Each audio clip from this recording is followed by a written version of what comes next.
so we are now live on YouTube. We're live everywhere. For some reason, I had an audio glitch on Rumble, and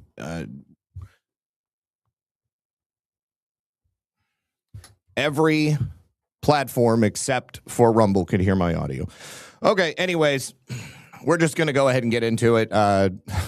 Pretend like I just did an introduction and it blew your socks off. Okay, guys. So let's check in with the situation in Spain, okay?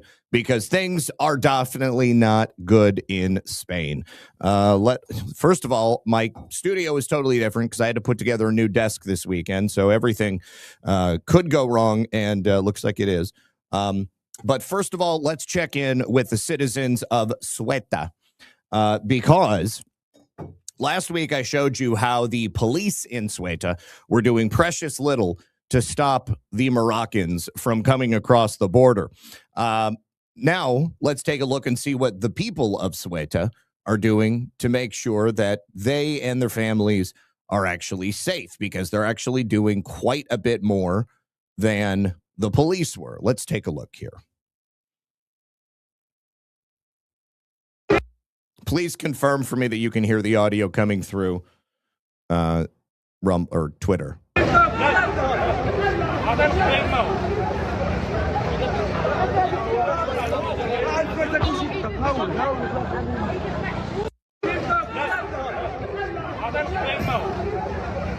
So the citizens of Ceuta are literally roaming the streets with sticks and beating back all of the invading Moroccans. Again, it is more than what the police are doing. It's more than what the police are actually doing to save these people. Now, it is only getting worse for the Prime Minister of Spain. 22 leaders of European nations have all turned on the Prime Minister Sanchez because of this total failure of the border, allowing all of these migrants to come in. They're also installing a floating barrier in the water to stop people from coming around this little outcropping right here. There is essentially 1.2 million illegal migrants that are now seeking some type of legitimization in Ceuta and Spain. And this is a hell of its own making. Make no mistake. You've got Italy, Finland, Sweden, Denmark, and Austria, all of them calling for Spain's suspension in the Schengen area. This is that area of free travel among European Union nations. You don't have to have a visa or any type of travel documents. I believe that really all you need is just your passport showing your identification, which is hilarious. You do more to travel around the European Union than you do to vote here in the United States. But this is going to be the de facto norm until Ceuta gets their stuff under control and until Madrid can secure their borders. And also, they are asking them to reverse the policy which prevents the immediate deportation of illegal migrants. This is one of the reasons they had so many people coming across that border, because they knew that if they only just set foot in Spanish territory, the laws are such that they wouldn't be able to get rid of them. They would have to stick around, and they would most likely get some type of asylum. But no less than 22 EU leaders have taken aim at Sanchez after these catastrophic changes to their migration policies. Now, it's been reported that almost all of these migrants have now returned to Morocco. I don't think that that is necessarily the case. This is sort of the overwhelming mainstream narrative. But undoubtedly, the number that are still there hiding, that have tucked away, gotten themselves into people's homes, maybe if you've got homes and apartments that are not going to be occupied 12 months out of the year, those are probably now going to have migrants in them. But the ones who have left are essentially not going to be able to return, because now the Moroccan government is getting involved. But this concern over the EU border is because as soon as those migrants receive some type of status in Spain, it's just a hop, skip, and a jump for them to go into any of the other European nations. Now, you have the Strait of Gibraltar, which is, of course, separating mainland Spain from Ceuta and Melilla, I think the way you pronounce it. But as we've seen in the past, these people are willing to hop into a little dinghy or a boat and just shuttle their way across the open water. We haven't had any reports of that actually happening yet, but this is the threat, and this is what these European Union leaders are very, very concerned about. So this attack, retribution at Sanchez is coming in the form of a letter written to the European Commission President Ursula von der Leyen. If you remember last week, she also commented on the abject failure of the Spanish immigration system. Also sent to the European Council President Antonio Costa and Irish Prime Minister Michael Martin. These 22 leaders explicitly called for the EU-level cooperation on policies such as Madrid's migrant regularization scheme. They said in their letter, we have a duty to effectively deter and relentlessly combat illegal migration by coordinating our action, strengthening our external borders, and addressing all policies that can serve as pull factors, such as the regularization of a very large number of irregular migrants, the leaders wrote. Now, meanwhile, on the ground, Spain is alleging that most of the migrants have departed Ceuta, while countermeasures have been installed in the form of that floating barrier. Spain said migrant crossings into its North African enclave of Ceuta had stopped overnight as police began installing this 500-meter floating barrier over the weekend on its border with Morocco following that mass rush that killed at least 67 people. Now, I haven't seen anything to say that these are 67 Spaniards or 67 Moroccans or some combination of both. Last week, we saw at least 2 videos of what appeared to be Moroccans stabbing other Moroccans and killing them. But according to Spanish authorities, the total number that came across that border was only 50,000. And I got to say, I believe that that is a gross undercalculation. That was at both the sea barrier, the sea border, as well as the land border. More than 48,000 of them are said to have returned to Morocco within 48 hours. Also, the fact that Western intel services are also commenting on this as well and pointing the finger at Morocco for the incident. Now, last week, it was reported that the King of Morocco had let quite a few of these people out of prisons, and it was also stated that Morocco facilitated that sudden influx of at least 60,000 migrants into this Spanish enclave. Sources also speaking on the matter said the surge could have served as a punishment and diplomatic frustrations with Spain. That is quite a punishment. Now, Moroccan officials are believed to be frustrated with Prime Minister Pedro Sanchez, and this is because of his pursuit of gas deals with rival Algeria. Sources stressed that it was too early to reach a firm conclusion on exactly what enabled the influx. You don't have to be a genius to figure it out. Last week, we learned that there were social media accounts that were coordinating this. There's undoubtedly an NGO connection. There is the Moroccan government, and then you have just the policies of Spain themselves. I mean, they have invited this to happen. But officials said that the social media accounts were detected ahead of time, and it was unclear exactly what was organically driving this. But it looks to me like it was coordinated, and that's what I think anybody with half a brain would think as well. So let's take a look here, and we can see the actual letter being sent off. Here is the actual sea wall that they're installing. Now, my question here, and you know, the question I've always had about sea barriers is what's to stop somebody from swimming under them or from climbing over them? Because it doesn't look like it's super big. It doesn't look like it is at all imposing.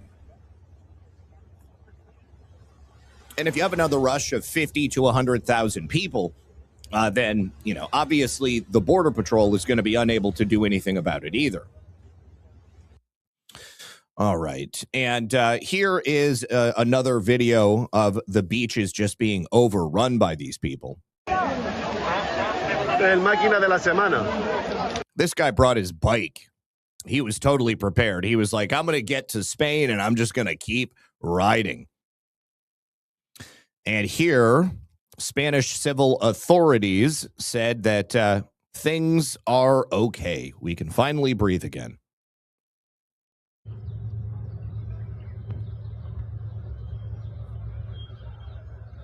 Looks like those buoys in the water are what they're hoping are going to stop people, maybe. And you can see these are the Moroccans walking back into their country. Of course, Ceuta is still a total shithole. It was destroyed last week. You saw the paper, the clothing, the human waste. I mean, it was just absolutely disgusting. Now, it looks like this is not over yet, because here, this is video from Algeria. More than 100,000 migrants from Algeria on their way to Morocco. And these are being led by the Algerian army. I can only imagine that these people are probably the worst of the worst as well. Mental ingrates, prisoners, you know, just the dregs of society that you don't want clogging up your system. So if you've got a Christian country to your northern border, you push them straight through Morocco, and then they just make their way north, and you don't have to deal with them anymore. But I haven't heard anything else about Algeria, only that is on the way. Now, what's also hilarious to me is that the Moroccans, as they returned home, appeared to have more of a response from the Moroccan police as well, you know, in comparison to the response that were actually given to them by the Spanish police. Take a look at this. These are Moroccans that are making their way back across the border from Ceuta, and the police are literally chasing them down and smacking them with their billy clubs.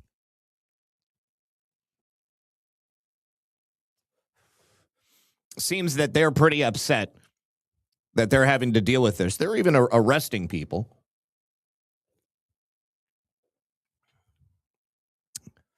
Yeah. I don't, it looks like a couple of these are kids.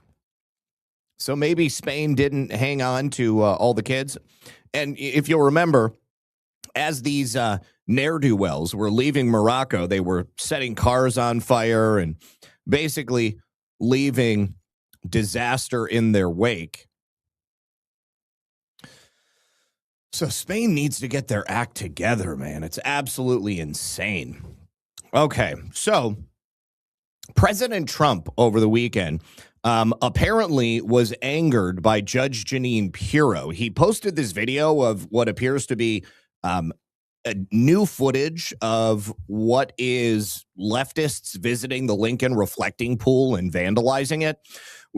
All told, there have been over a dozen people who have either been cited or arrested and charged for ripping up the liner of the Lincoln reflecting pool. And then, of course, there was the Olympian, David Hearn.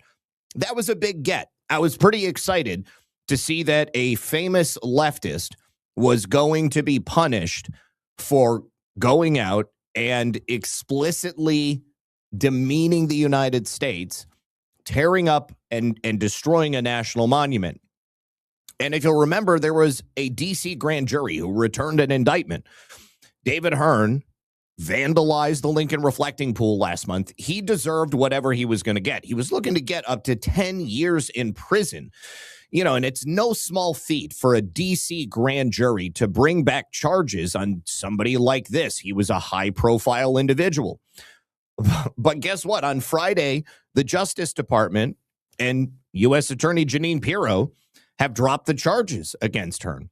Now, Jeanine Pirro, she spoke about the crime that David Hearn committed at the time that he had been indicted. She said that he violently and forcefully ripped up the sealant. But on Friday, she said that there was flawed installation by the contractor that was responsible for the damage, not David Hearn, even though David Hearn was on camera ripping this stuff up. So Trump was not happy. He lashed out at Jeanine Pirro. He slammed her for dismissing the case, and he continued to lambaste her online and then shared a video that we haven't seen before of people tearing up the liner of the Lincoln reflecting pool. Let's take a look. Oh, let me get past this commercial.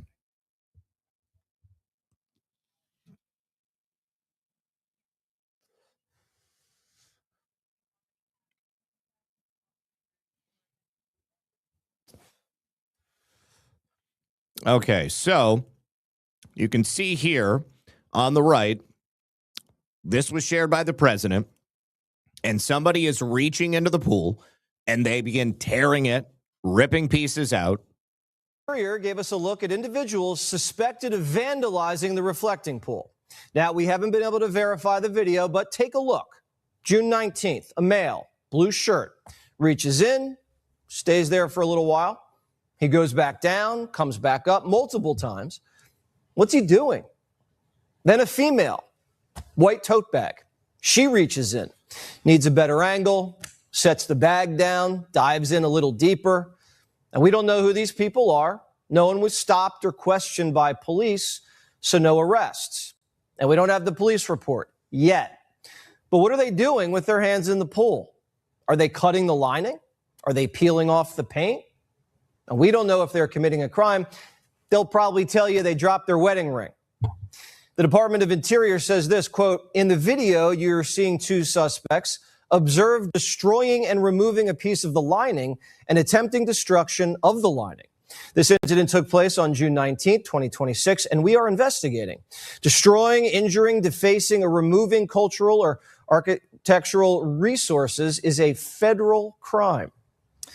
The media, who's been covering liberals destroying public property for decades, believe that reflecting pools off limits. They've toppled statues of our founders. Yeah, they don't care about that stuff. So President Trump then shares this 4-minute long surveillance video, which is a better quality video than what was just in that segment. And it shows multiple people reaching in. We had something like this that was shared by the U.S. Park Service, but it wasn't quite as high quality.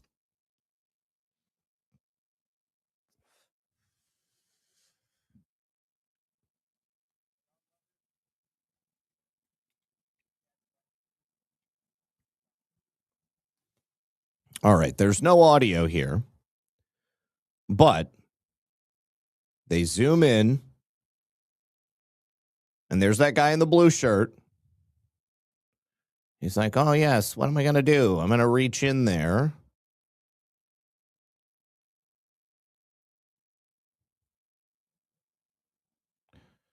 Now, I can't tell exactly what they're doing, but if they went to this location and they found that there was something torn out, okay, and it looks like he's got a piece of it in his hand right there.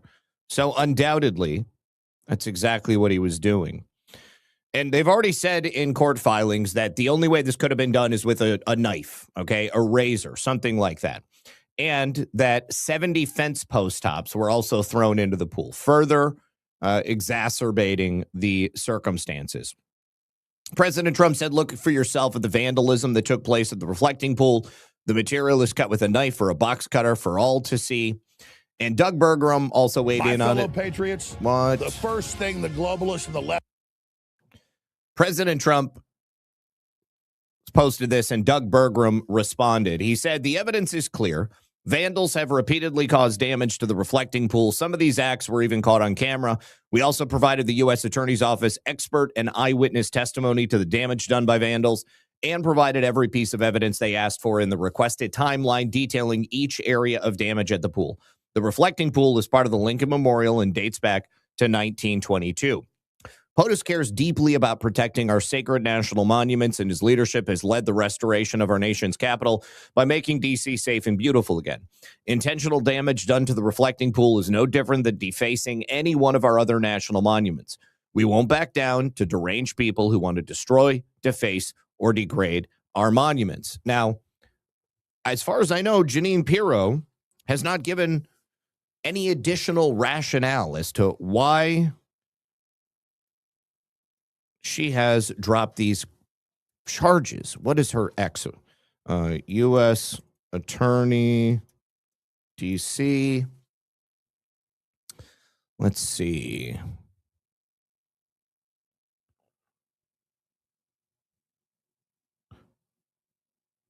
Okay. Sources reveal that Trump is furious with the U.S. Attorney for D.C., Jeanine Pirro, after she dropped the vandalism charge. Trump has described the move as Pirro choking, and an inside source said that is highly likely she's removed from her job. Now, I don't know if that is necessarily what should happen, but here is Jeanine Pirro talking about this act of vandalism at the time. This is a priority not only for the president, but for myself as well. So, today a grand jury has returned a felony indictment against a defendant, David Hearn, for felony destruction of property, for which he faces 10 years in prison. The indictment is in response to an incident that occurred on June 19th of 2026, in which the defendant Hearn ripped a piece of recently installed sealant on the bottom of the reflecting pool at the Lincoln Memorial. Sounds pretty open and shut to me. And again, a D.C. grand jury looked at the evidence and agreed. Jeanine Pirro at one time agreed. President Trump says, I disagree 100% with Jeanine Pirro, the U.S. Attorney for the District of Columbia, on the reflecting pool. I don't know what she was thinking. To me, it was a pure-cut case of vandalism that included the grass, which had a big 8647 emblazoned in letters on it, and other elements of the surrounding area. There may have been some contractor difficulty, but the major damage was caused by vandals. I don't even know that they figured out who did this 8647 right here. But Jeanine Pirro being kicked out as the U.S. attorney, that's a little drastic. I feel like she's done a great job thus far, but I really want to know what the hell she's thinking. Here is President Trump on the matter. If you look at the tape, now the tape isn't a great tape in the sense that it's a little hard to say who it exactly was, but it was people cutting this very expensive material, waterproofing materials. But then it got carried away because the judge was extremely unfriendly to Jeanine. And frankly, I think she choked because the judge was really vicious. Instead of going after the people that did it, the judge went after her and went after her department. And I guess she choked. I don't know what the hell happened. Are you reconsidering her? And I was disappointed with Jeanine Pirro, really disappointed with Jeanine Pirro. She folded like an umbrella, and people get away with things. And it's a disgrace. If you look at the tape, she folded like an umbrella. Okay, two things. Snowcat operator, thank you for gifting the subs. And then Jim Kyle says, Zach, what in God's name is Jake Lang doing? He's trying to get himself killed. It sure looks like that. I don't know. I haven't talked to Jake. The stunts that Jake is pulling, I'm not interested in having any part of it. Darla says Nick Shirley was chased by invaders in Spain, shouting he was going to stab him with a knife in his hand. I believe it. Gigi, thank you very much, says let's go. I appreciate it. Okay, so here we go. U.S. Attorney Pirro. That's who she is. That's what her account is.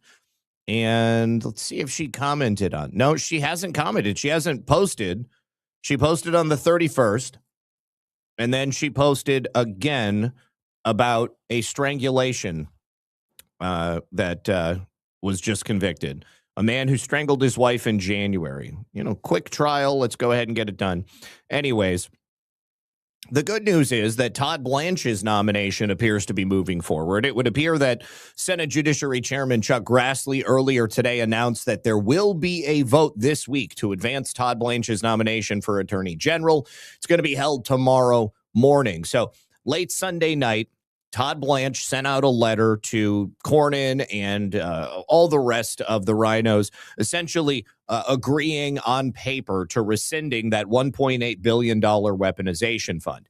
He said, my team and I have met with committee members and senators over the past several weeks and addressed any concerns or outstanding questions.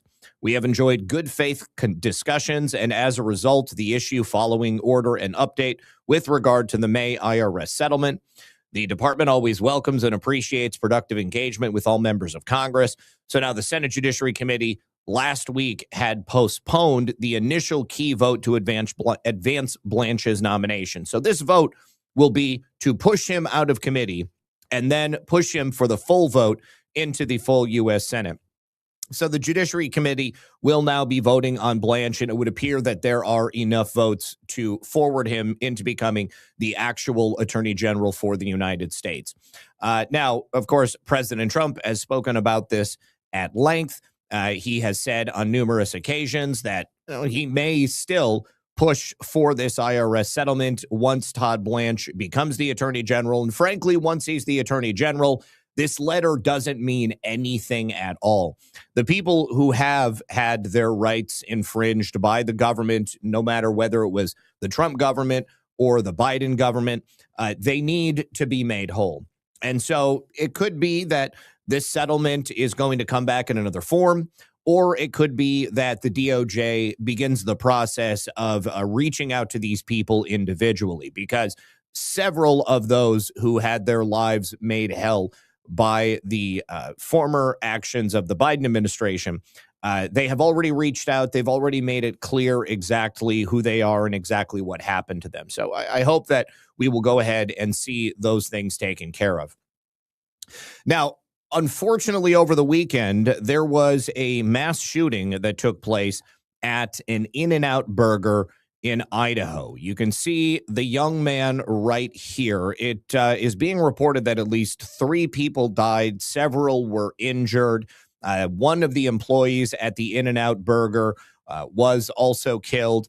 And thank God, a good guy with a gun was on scene, and he lined up and he stopped the shooter from continuing his rampage. So police have identified the suspect during a press conference on Sunday. He's a 24-year-old by the name of Chad Williams. Now, he self-deleted a self-inflicted gunshot wound to the head, and an off-duty state trooper and that citizen that we have pictured right here returned fire, essentially stopping him from shooting anybody else. Twin Falls Police Chief Matthew Hicks said during this press conference, "At this time, we can confirm the suspect is 24-year-old Chad Williams. He is deceased. We can confirm that there was an off-duty state trooper and a citizen who actively engaged the suspect by returning gunfire towards him. We want to take a moment to commend the actions of the off-duty officer and the citizen for their heroic actions to stop this incident. We believe their actions helped drive the suspect away from the scene, which prevented further casualty." Now, let's see. Here is the police chief commenting.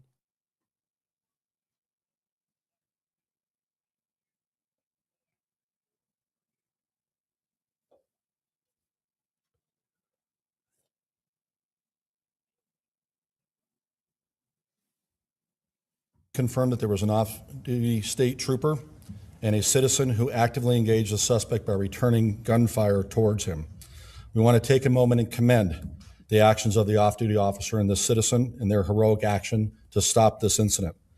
We believe their actions helped drive the suspect away from the scene, preventing further casualties. We can confirm that in the minutes after law enforcement arriving and beginning their search for the suspect, we had a second officer-involved shooting. No one was injured in that incident, and the Twin Falls police officer involved in that shooting, his actions are now being reviewed by the Jerome Police Department. More information about that incident will be forthcoming in the days to follow. At this time, we can confirm that the suspect, 24-year-old Chad Williams, is deceased from a self-inflicted gunshot wound. So, like I said, there were 3 confirmed dead. There were at least 5 victims who were wounded in this attack. And the president of In-N-Out Burger left a statement and said that the female In-N-Out employee who was killed obviously was being mourned. She said, "The killer is a disgusting human who doesn't value the lives of others or his own. My heart is broken. My chest is heavy. My eyes burn from the tears I've shed." And of course, she said quite a bit more. But the one bystander described the scene, saying that he witnessed the suspect walking from a white vehicle to another vehicle with a pistol in his hand, and he popped one shot at the vehicle. And then another man was seen in the chaos shooting at that gunman using his own handgun. It was a suppressed FN-57, though at the time it was unclear if he was somebody who was involved in the shooting or if he was taking on the shooter. But this young man who fired at the actual shooter and wounded him was named Jordan Salinas. And he's a character. He was there in a cowboy hat, and he was ready for business. And here is the actual video from the scene. AR lovers, you need to see this.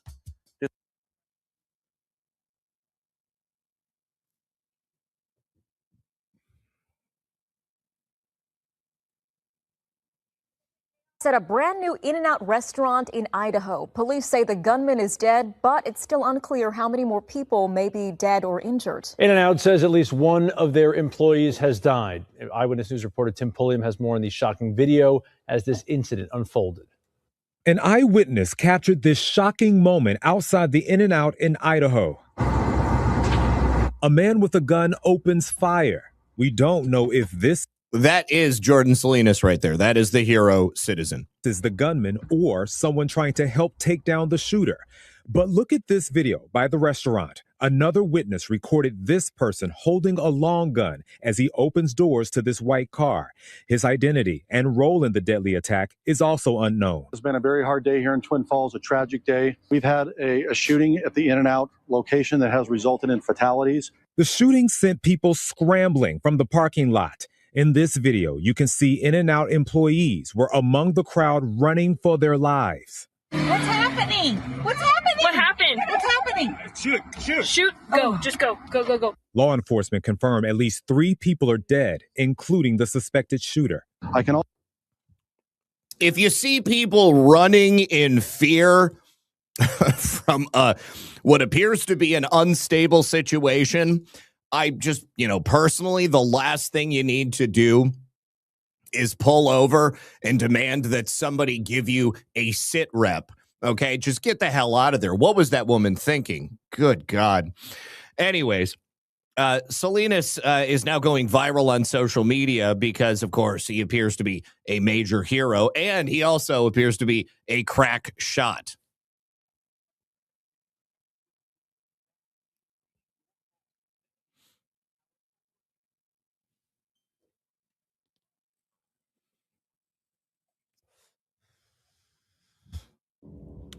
All right, here is Jordan Salinas.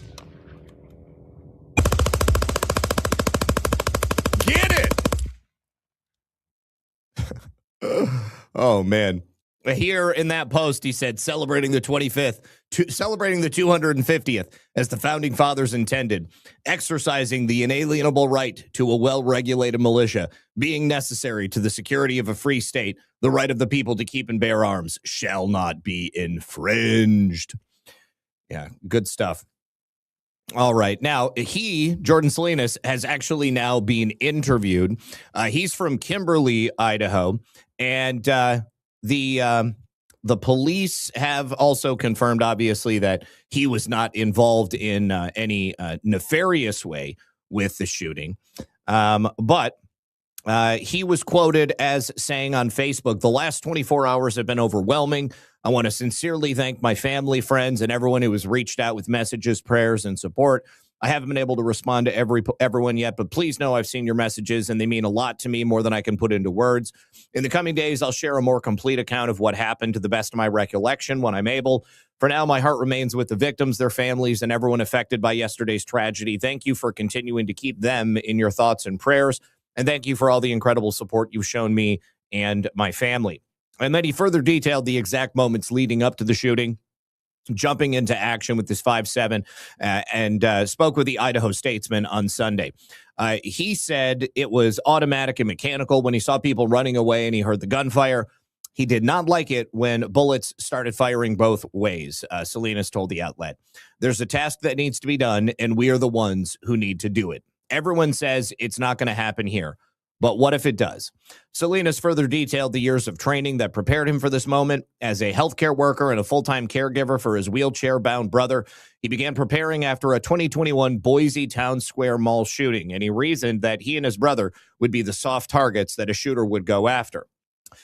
He started taking the training seriously that day, and he notes that he shoots on weekends and he trains in the desert outside of Eden. It's a small town in eastern Jerome County. He never pointed a gun at so much as an animal, he said, and he never thought he'd need to use anything he practiced, yet he drilled a 4-step approach borrowed from the military every week, always the same. Observe. Salinas ran from the car, gun drawn. Video posted to social media shows a man slinking behind an In-N-Out sign and shrubs, seeking out the source of the gunfire. Orient, hidden from view, he established sight lines. He reminded himself to stay disciplined on the trigger. Soon he saw a man who police later identified as 24-year-old Chad Williams standing by the drive-through window. He watched as Williams lifted a rifle to his shoulder and fired towards cars. Decide. Okay, Salinas thought, this is the guy. Act. He leveled his pistol with both hands and fired. Got him. Now, as far as I'm aware, there's no information as to why this guy went nuts and started shooting at people at the In-N-Out. I'm sure that there will be more information coming out. We'll report on that when it does.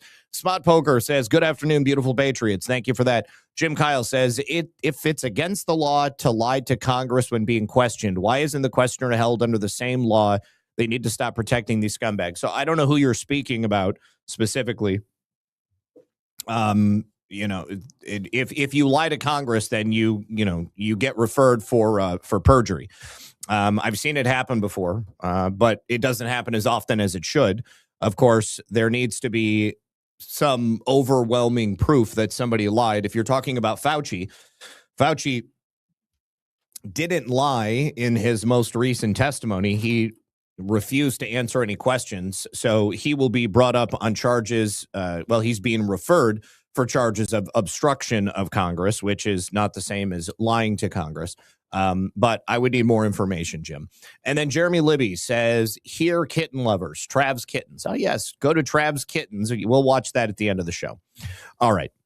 Real quick, before we talk about Anthony Fauci's current predicament, I just need to tell you about today's sponsor. That's going to be our friends over here at Rumble. You guys, I'm sure you hear a lot about crypto, but there is an important aspect of crypto that a lot of people miss. Crypto was created so that you could actually own and control your own money. Because after the 2008 financial crisis, Bitcoin was designed as an alternative to banks. So instead of a bank holding on to your money, delaying transfers or limiting access, it puts you in control. And if you've ever had to wait for a transfer to clear, you know exactly what I'm talking about. So fast forward to today, and everybody's heard about crypto, but getting started feels complicated. And this is why Rumble Wallet is so awesome, because it takes all the complexity out of it and it makes it very simple. You choose what you want, whether it's Bitcoin, dollar-backed stablecoins, or even digital gold backed by real gold. It's not complicated to set up. It connects with MoonPay, so you can use your credit card, debit card, or your bank account, and you'll be up and running in just a few minutes. And then once you're set up, you can even support content creators like myself or many others on Rumble directly. So if you do this right now, scan the QR code or click the link in the description and download the Rumble wallet. And from there, you can set up the wallet, tap buy, and you're in the game. Easy peasy lemon squeezy. In just a few minutes, you go from hearing about crypto to actually owning some. Thank you very much to the good folks at Rumble. Okay. Thank you to Patty Nine Fingers. That's called the OODA loop. Yes, I've never heard it. I've never heard it referred to like that specifically, but that sounds cool. I'll check it out. Okay. All right. So we now have both Louisiana and Alabama joining Florida in investigating Anthony Fauci to see if there are any laws that he could be found to have broken at the state level, or if there's anything at all that they can investigate and then prosecute for. Now, Louisiana announced through Attorney General Liz Murrill, who you'll probably remember was just attempted to be taken out by corrupt Dem politicians in New Orleans. She announced on Saturday that her office is now also investigating Dr. Anthony Fauci to determine whether or not he committed any offenses that they can use to pursue under state law. The announcement comes just a couple of days after you saw Dr. Anthony Fauci invoke his Fifth Amendment right against self-incrimination more than 100 times during a contentious Senate hearing that was led by Senator Rand Paul. Now, Murrell pointed to newly released personal diaries. And I said that last week. It doesn't matter if Anthony Fauci didn't answer any of these questions so that he could attempt to keep himself blameless at the state level. Everything that we need to know was excruciatingly detailed in Dr. Anthony Fauci's federal record keeping that he was required to do as a course of his position at the NIAID and then also running the coronavirus pandemic response. These diaries, which were, of course, made public by Rand Paul, she said, contradict Fauci's earlier claims during depositions that he could not recall key details of his own actions. She wrote on X, Fauci lied. Louisiana and Missouri deposed Dr. Fauci. And this, Jim, is where they're going to be able to get him. Because although Anthony Fauci may have a blanket and universal pardon for 10 years from 2014 until essentially the inauguration of Donald Trump in 2025, anything that he did at the state level specifically is going to be an easy bet. So if both Louisiana and Missouri deposed Fauci at some point in the past and he lied to them about the rationale for what he did or his knowledge of the situation, that will be so easy for them to get him on perjury in those cases. He claimed to not recall many key details of his own actions. And so now we are discovering contemporaneous records that he kept while taking these actions. Louisiana will join Alabama and Florida in investigating Fauci and see whether or not he committed any other offenses that could be pursued in our state courts. So the last week we had the first announcement from Florida Attorney General James Uthmeier. He decided to open his investigation. That kind of opened the floodgates, it would appear. And he described Fauci's lack of candor before Congress as unbelievable and declared that it was past time we get to the truth of what happened during COVID. Alabama is also, of course, moving ahead with a similar plan. It would be great if all of these states decided to work together, maybe pool some resources, and they could help each other to just streamline these cases and get Fauci prosecuted as soon as possible. So a presidential pardon does not shield anyone from potential state, criminal, or civil actions. Now, I'm pretty certain that at the federal level, civil actions are also not covered by a presidential pardon. Senator Tommy Tuberville last week also suggested that Dr. Fauci should be arrested. He said the pardon signed by Joe Biden's auto pen doesn't apply to state-level crimes, and Tuberville is running for governor of Alabama. So he said that if he wins, he plans to hold Anthony Fauci accountable in his state as well. When I'm governor of Alabama, I will look into ways we can hold Fauci accountable for all of the Alabamians who died under his watch. The Senate hearing focused heavily on Fauci's role in pandemic policies, including decisions and the handling of information related to the virus's origins. Now, I haven't had a chance to read all of Fauci's diaries. We went over some of them on the show, just the more humorous ones.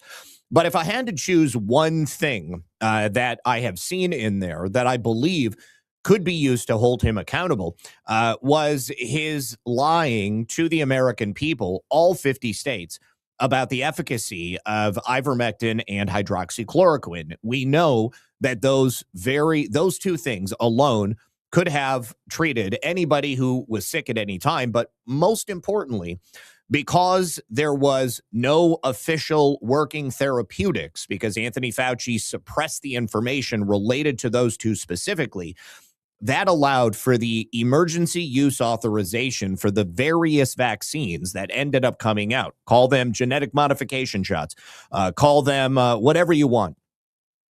But if it wasn't for Anthony Fauci lying to all of the public health officials in every state in the union, ivermectin and hydroxychloroquine would have very quickly and easily been used, and there would have been no pandemic. There would have been no need for any shutdown. I think that Anthony Fauci can likely be held responsible for the destruction of businesses, for the deaths of elderly in nursing homes. I think that he can also be held responsible for the deaths of people who took those shots, whether there was a mandate or not, or for the people who were permanently disabled as a result of taking those shots. There's all sorts of different things, but lying about those two things, allowed Anthony Fauci to profit financially from the sale of those various vaccine products. And of course, it also kept Anthony Fauci in the spotlight as his minor celebrity continued to grow. So Dr. Anthony Fauci has got to be feeling pretty nervous right now. Even Deborah Birx, who was Anthony Fauci's number 2, she is also coming out now and washing her hands of Dr. Anthony Fauci. A lot of people have suggested Deborah Birx also needs to be prosecuted. But now she's throwing him under the bus as a result of that hearing from last week.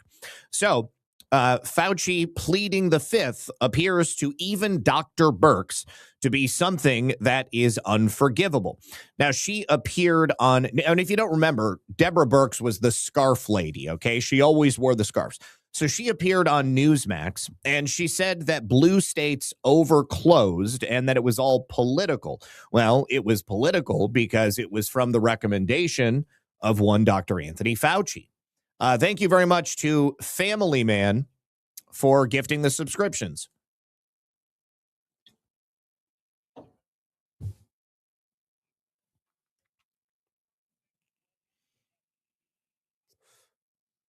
When President Trump said to me, we will never close down America again, as what happened, in which I couldn't understand how that happened so rapidly. We put out guidelines to slow the spread, and the next thing we know, everything is closed down. Now I know that Dr. Fauci was having private conversations with these governors and mayors to tell them to close the schools and to tell them, while we were trying to figure out how to contain the virus without doing all of that.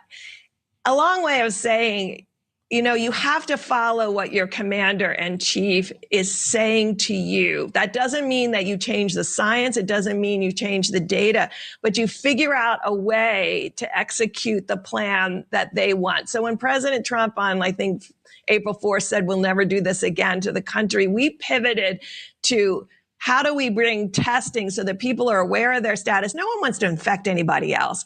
But if you get them tests, instead of quarantining people who are exposed, you just only tell the people who are infected to stay home.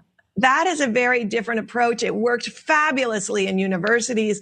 It's why we were able to keep them open. And Secretary DeVos was working on keeping K through 12 open. There were solutions, but it became very political, and we all have to be aware, because it was a presidential election year, it was really important for blue states to show that they were taking it very seriously, and they overclosed. And we just have to be honest that that happened. And that's why that discussion from both sides of the aisle and a resolution and a way to go forward is critical, so that we can do this right in the future. All right. Well, I highly doubt that there will be any real pandemics in the future. If you look back at history, pandemics arise from a number of different public health reasons. Either because, look at Africa, okay? You've got lack of hygiene. You've got lack of sanitary conditions. You've got lack of clean water. You've also got an environment which breeds viruses and diseases, which are just simply not present in the Western world. But you know what brings those viruses here is mass immigration. So as long as we keep the borders closed, if there is something like that happening, make sure that people from certain countries that would be a higher risk vector from coming in here, we won't have to worry about anything like that. And now that there is a total ban on gain-of-function research, we never have to worry about anything like this happening ever again. So 7 states accused Dr. Fauci, Dr. Birx, and others of heinous crimes, and this should give you an idea of what we might be possibly seeing in the future. That includes murder, medical coercion, and even terrorism stemming from the policies that Dr. Anthony Fauci suggested and implemented during the pandemic. Now, Dr. Birx, even though she's coming out against Fauci, making it appear as if Anthony Fauci was acting on his own, I have a very difficult time believing that Fauci and Birx were not having their own private conversations. I would be very interested to see if Dr. Birx has her own diary of sorts in some federal archive somewhere. But you probably remember each and every one of these people from the pandemic. Of course, Anthony Fauci, former director of NIAID, Dr. Deborah Birx, she was the former White House COVID coordinator, Dr. Rochelle Walensky, former CDC director, Dr. Francis Collins, former NIH director, Dr. Cliff Lane, deputy director of NIAID, Dr. Stephen Hahn, he was the former FDA commissioner, Dr. Stephen Woodcock, he was the principal deputy commissioner for the FDA, Arizona specific, Dr. Peter Hotez, who is everywhere, all over the news, talking about how you need to get 9 boosters. He was the Baylor vaccine promoter. Also, Arizona is where they're talking about charges. Dr. Robert Redfield, he was the former director of the CDC. Now, he's come out and made it seem like, you know, he had a big turnaround and perhaps was even a little bit based after it appeared that there were a lot of lies that were told. He came out several years ago and started speaking about this stuff from a very different perspective. Of course, Dr. Peter Daszak at EcoHealth Alliance, he is shown in so many emails to be speaking not only about gain of function, but also covering up the work that he was doing there. He directly told Chinese researchers at the Wuhan Institute of Virology not to give information to scientists that were seeking to determine exactly how this thing had come about from the beginning. And then, of course, Dr. Ralph Barrick at UNC, he was a virologist that was also linked to gain-of-function research, also worked directly with Dr. Peter Daszak. There was also Dr. Rick Bright. He was the former BARDA director. And many different hospital administrators and care providers across Arizona and Pennsylvania. We should probably throw New York in there as well because so many people died in hospitals and nursing homes. Do you guys remember when this thing all started and they would play those videos of people walking through hospitals with just what appeared to be dead bodies laying on stretchers, or they had what appeared to be dead bodies in body bags being moved with an excavator? That was all fake. I didn't think it was real at the time, but like, you know, looking back on it now and thinking like, my God, how could they even possibly have thought that that was going to work? You know, you go to the hospital at that time and there's nobody in the hospital. There's hardly any nurses, and the nurses that are there, they're just doing TikTok dances.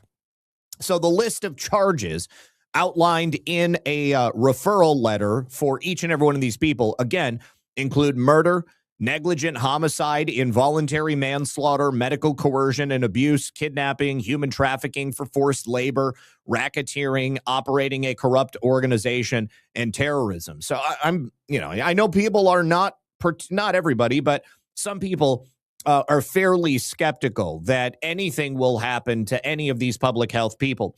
But I feel like we've reached a turning point where the only thing that will give people any sort of rest or reprieve is if somebody goes to jail. And Anthony Fauci is an excellent candidate for targeting. But as you see, there were a lot of other people who were involved in the decisions which led to the results that we saw over the last several years. And I see in the chat, Violet says, I'm still traumatized. I see people all the time talking about how traumatized they are. I'm not particularly traumatized by it, but I'm still feeling the effects. I started it. My uncle died over the weekend, my mom's brother. And I am 100% positive that his death was directly related to taking the shot. Okay. And I can't tell you how many people I love, how many people I know that I'm just waiting for them to die because I know that they took the shot. Now, he only took one dose, and that was enough. And he's been battling some pretty aggressive cancer for the last several years. So I'm going to have to take a couple of days off this week. My daughter is coming into town. I already told her I was going to take at least one day off to hang out with her.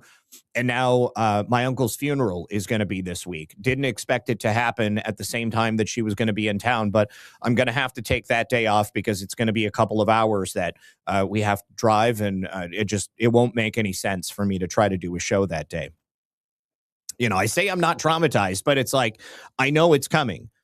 I have to have myself desensitized from the fact that these people are walking time bombs. I know that there's people, plenty of people in the chat, you know, I mean, like, there's nothing kills me more than getting an email from somebody. And, you know, I mean, they're like, God, I know I made the wrong decision. I feel terrible. And now I've got this thing looming over my head and I don't know what to do. Please help me. It is, it's horrific. Okay. And there are so many of you out there who were directly affected, either because you felt you had no other choice or because your family members did. Maybe your family stopped talking to you. Maybe you lost your job. I've had so many people emailing me about, you know, they lost their job because they refused to take the freaking shot. It's absolutely awful. And so America is broken.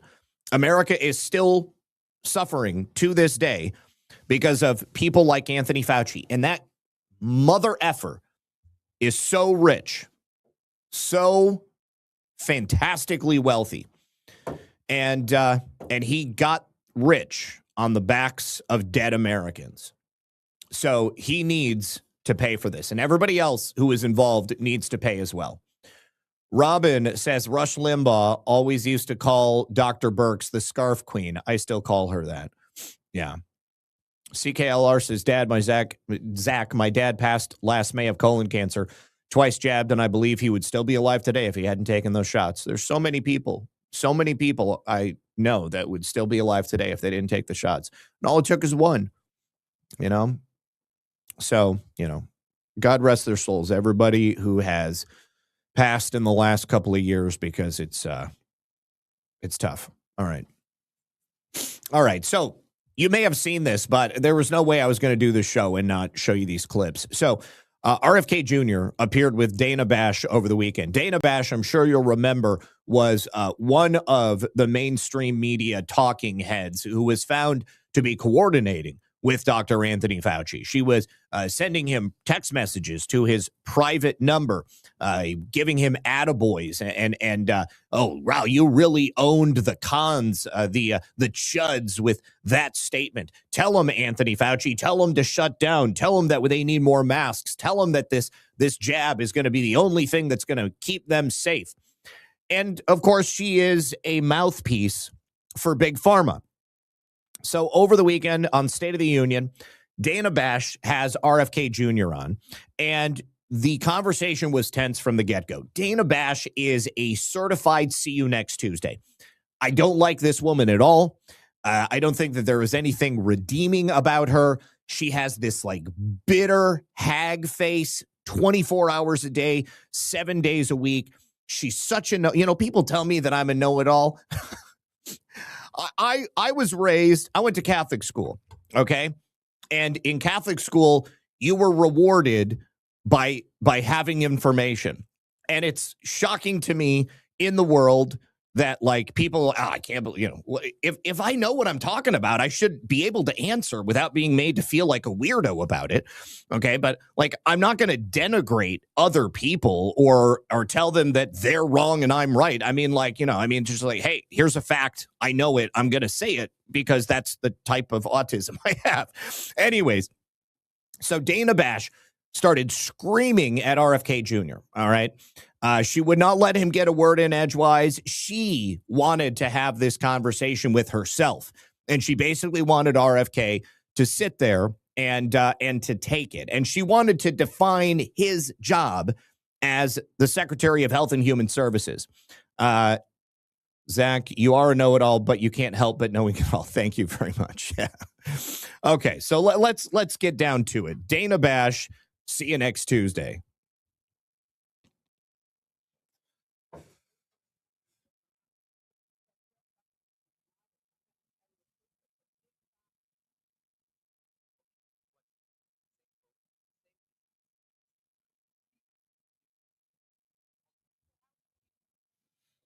Okay, it's a longer clip, but it is worth it. There's actually two of them, but totally worth it. RFK Jr. handles her brilliantly. So how do you prepare then? How do you prepare for the next pandemic? I mean, that's literally part of your job now because experts, think it's going to happen within the next 10 years again. Yeah, I mean, I think we did virtually everything wrong the last time. So what about now? The principal thing that we need to do is we need to listen to what's happening to doctors on the ground. There are 15 million frontline physicians around the world. They're mainly now connected through the internet. We can tell on the front lines what's working and what's not. If we had listened to those doctors during the COVID pandemic, we would have saved potentially millions of lives. There were therapeutics out there that were working. There were doctors that were having no deaths from COVID and treating, in some cases, thousands of patients. Dr. Zelenko, anyone? You remember Zev? You know, I don't think that it is a coincidence that he was out there saving lives and talking about it and then developed a very, very aggressive cancer. And we weren't listening to them. Instead, we were doing the opposite. We were shutting them down. And then, Dana, the other thing that I would say is that we need to protect our constitutional rights. That is the primary obligation of our country. Mean? Well, during COVID, we completely dismantled our constitutional rights. We began censoring people in violation of the First Amendment. But you're saying what not to do. I'm asking what to do. But I want to talk about. That's something to do. That is the number one priority. We protect the Constitution. The Constitution was written. Forgive me, but you're talking about rights, and I'm asking about. She's so dense. You know, here's the thing. I don't know if she's not listening or if she's incapable of listening. But, you know, aside from being a big pharma mouthpiece, Dana Bash is also an intelligence community mouthpiece. She's married to CIA. I'm sure that she's on the payroll, and I'm sure that there was a coordinated plan to bring RFK Jr. on here and to essentially flog him orally with her words on the air. He says we need to listen to doctors who are actually like doing the work. And she's saying, no, you need to tell people to listen to the experts because, of course, that's Dana Bash. Dana Bash is the expert. Why is all of my stuff suddenly not working? Wow. Okay. Anyways. A potential public health crisis that is coming. But I do want to, And one of the mistakes we made in the last time was suppressing those rights so people weren't being heard. Doctors who were saying you're doing it wrong were being marginalized and vilified. Yeah, and because again, I really want to move on. But yeah, you were saying yes, I were part of the problem. No, yes. I wasn't part of the problem. There was absolute press malpractice. You weren't allowing your Mr. Secretary, your job is a fierce skepticism toward authority. And you weren't doing that. You were beating up my job people is also who were dissenting. No.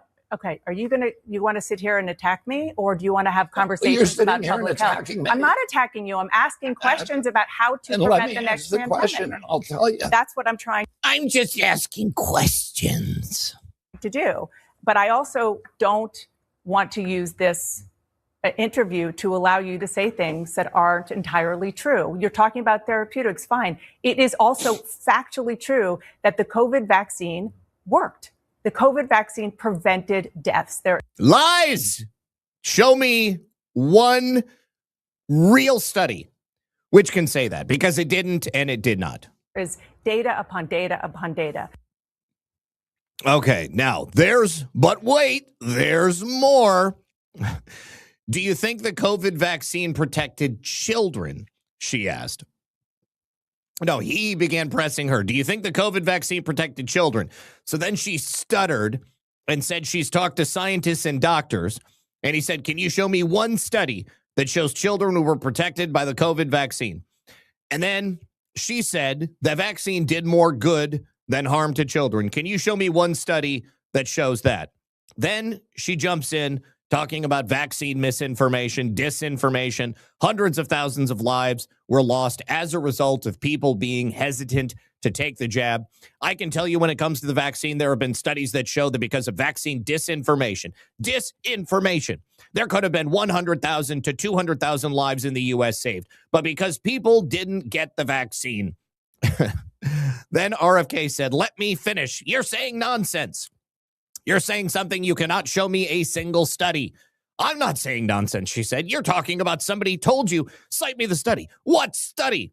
What studies are you talking about? RFK said. You're talking about studies that don't actually exist. This is not productive. I'm not here to defend all of the practices, Bash said. You want to talk about assertions that you can't support, RFK said. I'll get in there in a second. Let me just say for the record that I am not saying that the entire way that the COVID reaction was accurate. It was a scary time. People made mistakes. Absolutely. Bash stammered. Let's continue.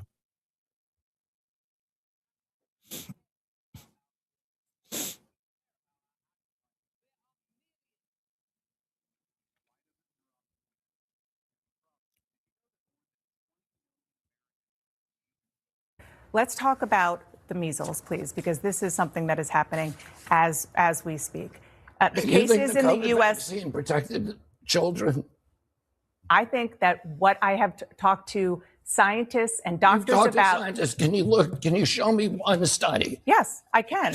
That shows that I can. Children Go ahead, were Dana. protected by the COVID vaccine. I can tell you that That there are. vaccine did more good than harm to children. Can you show me one study that shows that? I can tell you that when it comes to the vaccine, there have been studies that show that because of vaccine disinformation, there could have been 100 to 200,000 lives in the U.S. saved. But because people didn't get the vaccine, that's why. I'm not saying that it entirely. Let me finish. You are saying something that you cannot show me a single study. I am not saying nonsense. You are talking what somebody told you. She's like, oh, let me reference my notes. There won't be a study in there because it doesn't exist. Excuse me. And you cite me the study. What study? No, what studies are you talking about? You're talking about studies that actually don't exist.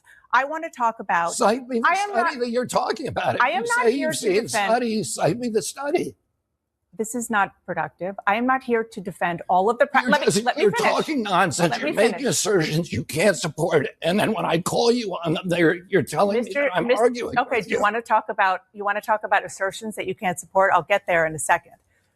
Let me just say, for the record, that I am not saying that the entire way that the COVID reaction was accurate. It was a scary time, and people made mistakes. Absolutely. You were scaring people.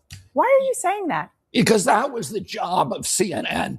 Okay. Was to put the chyrons up about how many people are. We were trying to we were listening to the leaders in this country, including the president, who had a daily press conference explaining what was going on and trying to listen. Were you listening? I want to talk to measles. Actually, were you reading the science yourself? The measles cases in the U.S. just reached a 35-year high.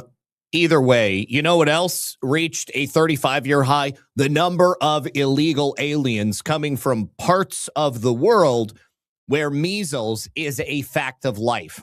And when those people bring measles to the United States, children who have received the measles vaccine can still get measles. In fact, it's like an inordinately high amount of children who come into contact with people with measles and they still get it. It's fine if they're hanging out with other kids who have all gotten the exact same jab.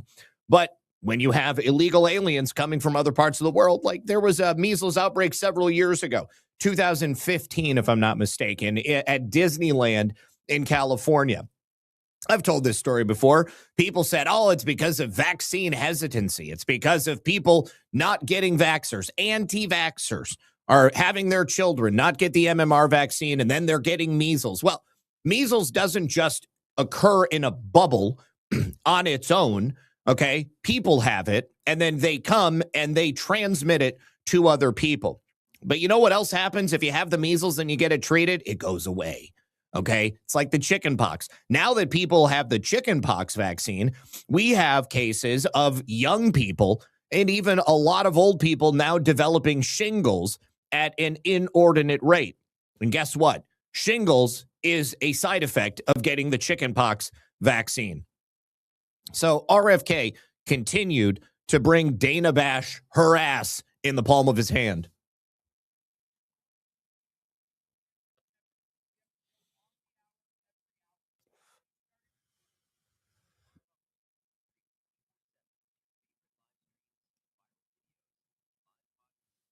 do you prepare then? Do you prepare for the next pandemic? I mean, that's literally part of your job now because experts think it's going to happen within the next 10 years again. Yeah, I mean, I think we did virtually everything wrong the last time. So what about now? The principal thing that we need to do is we need to listen to what's happening to doctors on the ground. There are 15 million frontline physicians around the world. They're mainly now connected through the internet. We can tell on the front lines what's working and what's not. If we had listened to those doctors during the COVID pandemic, we would have saved potentially millions of lives. There were therapeutics out there that were working.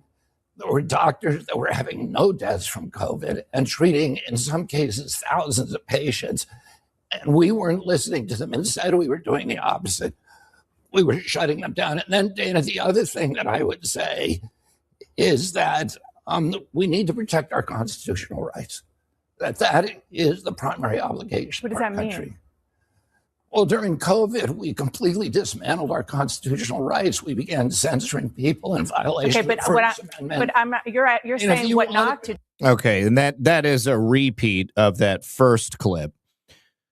All right, and here we go.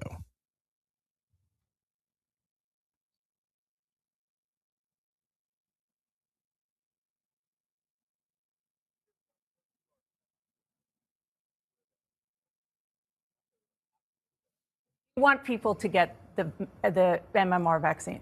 Yeah, I said that already. Okay, so I know you're flustered now, and it is. I'm not flustered at all. Because I am people frustrated. have not been honest. The reason I'm frustrated is because you are the HHS. You are the HHS secretary, and you are talking about things that lead to vaccine hesitancy in this country, and it is something that causes problems for people when there is not anything. Let me ask you something. Do you see your job as ending vaccine hesitancy, or do you see your job as telling the truth to the American people? I see my job as telling the truth, and the truth is that there is study after study after study. It's one of the most studied things out there in science. You're repeating and it it is like a parrot. You're repeating So are it you. like a parrot. So I've actually read the science. You don't come back here and debate the science. I'm not debating this view. Of course you won't. No, because I'm not all debating. You know how to do is repeat things that people told you and say, trust the experts. That's what you did during COVID. Now we know that Anthony Fauci, who was the expert, was lying about everything, about masks, about social distancing, about natural immunity, about the transmission from the vaccine, about the source of COVID.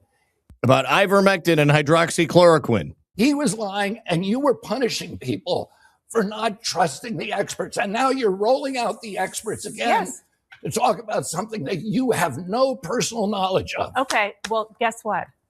That is my job, to talk to people. Your job is to Am I tell the allowed truth to talk? to the American Yes, public. yes. And my job And is to to be- get as and much to- information as I and to can. maintain And what we were doing, a posture what we were of doing, fierce skepticism what we toward were government doing authority. in COVID and still with regard to these vaccines is getting the best information, the best science that we can, and putting it out there. And sir, what you are doing is causing information to be out there that is not accurate. Who was lying to the you? National Academy of Sciences, which you just cited in November, said we support the statement that vaccines do not cause autism. This is the National Academy of Sciences that you just talked about. Look at the National Academy of Science most recent report. Okay. And you'll see. I want to ask you one other. Oh, God. She is so insufferable. So at the end of the day, Dana Bash apparently is still a propagandist. There is no other way to say it. And it's shocking to me that they didn't cut away from RFK, or they didn't try to stop him from being able to continue saying those things. Okay, couple of things I need to say. Thank you for Judith over on Rumble. Thank you very much. Jixer Trixer, thank you very much for gifting the 5 subscriptions to those lucky viewers. Boba Finu says, Zach, you are definitely traumatized. You just handle it well in my opinion. You're right. You're right. I'm stoic. But yes, you know, I definitely try not to I try not to show it. That's right. Principled Enigma, thank you, sir, for the $25. Everybody responsible needs to be brought to task. Keep your head sharp and pointed. Fauci needs to experience the sand fleas like the Beagles did. I agree with you. Yes. Northern Pike, reflecting pool is a joke, a failure since the beginning. The aerial views there are beautiful, at least. It should be a spring-fed canal. 55 years, a pool builder, never had a failure of a liner, because as a mason, we build with Roman-style waterproof concrete. So you're correct, and I've talked about this before, but Washington, D is a swamp. I mean, they don't just call it a swamp because there's a bunch of swamp creatures there. It was built on a swamp. It was built on unstable, highly saturated ground from the very beginning. When they built the reflecting pool, it was obviously so massive, so heavy, it began sinking. It's always leaked water, and it was redone in a manner of speaking during the Obama administration. It was redone poorly. They drove giant telephone poles, basically pylons, all the way down to the bedrock. Even with that, they still built it incorrectly, and it was still leaking water, which is why President Trump said that, we need to at least do something. I mean, the only way to fix that is to completely excavate it and to start from the beginning if you really want to make sure that it never leaks ever again. But you're totally correct. Principled Enigma, I never took the jab, and I'm not only alive, but I'm healthier because I avoided it. Jim Moore, thank you for joining as a monthly supporter. And then Northern Pike says, Roasta today. Yes, sir. Here we go. I'm sorry. It's Reflect that needs 24/7 maintenance money, just like the dumb idea, paint the wall black, dumb idea, do what it costs to paint the Golden Gate Bridge, that worth painting. Thank you for that, sir. All right. Also, thank you very much to Filter Dog. The states can go after Fauci's hospital protocol, which killed thousands with remdesivir. Yes, remdesivir.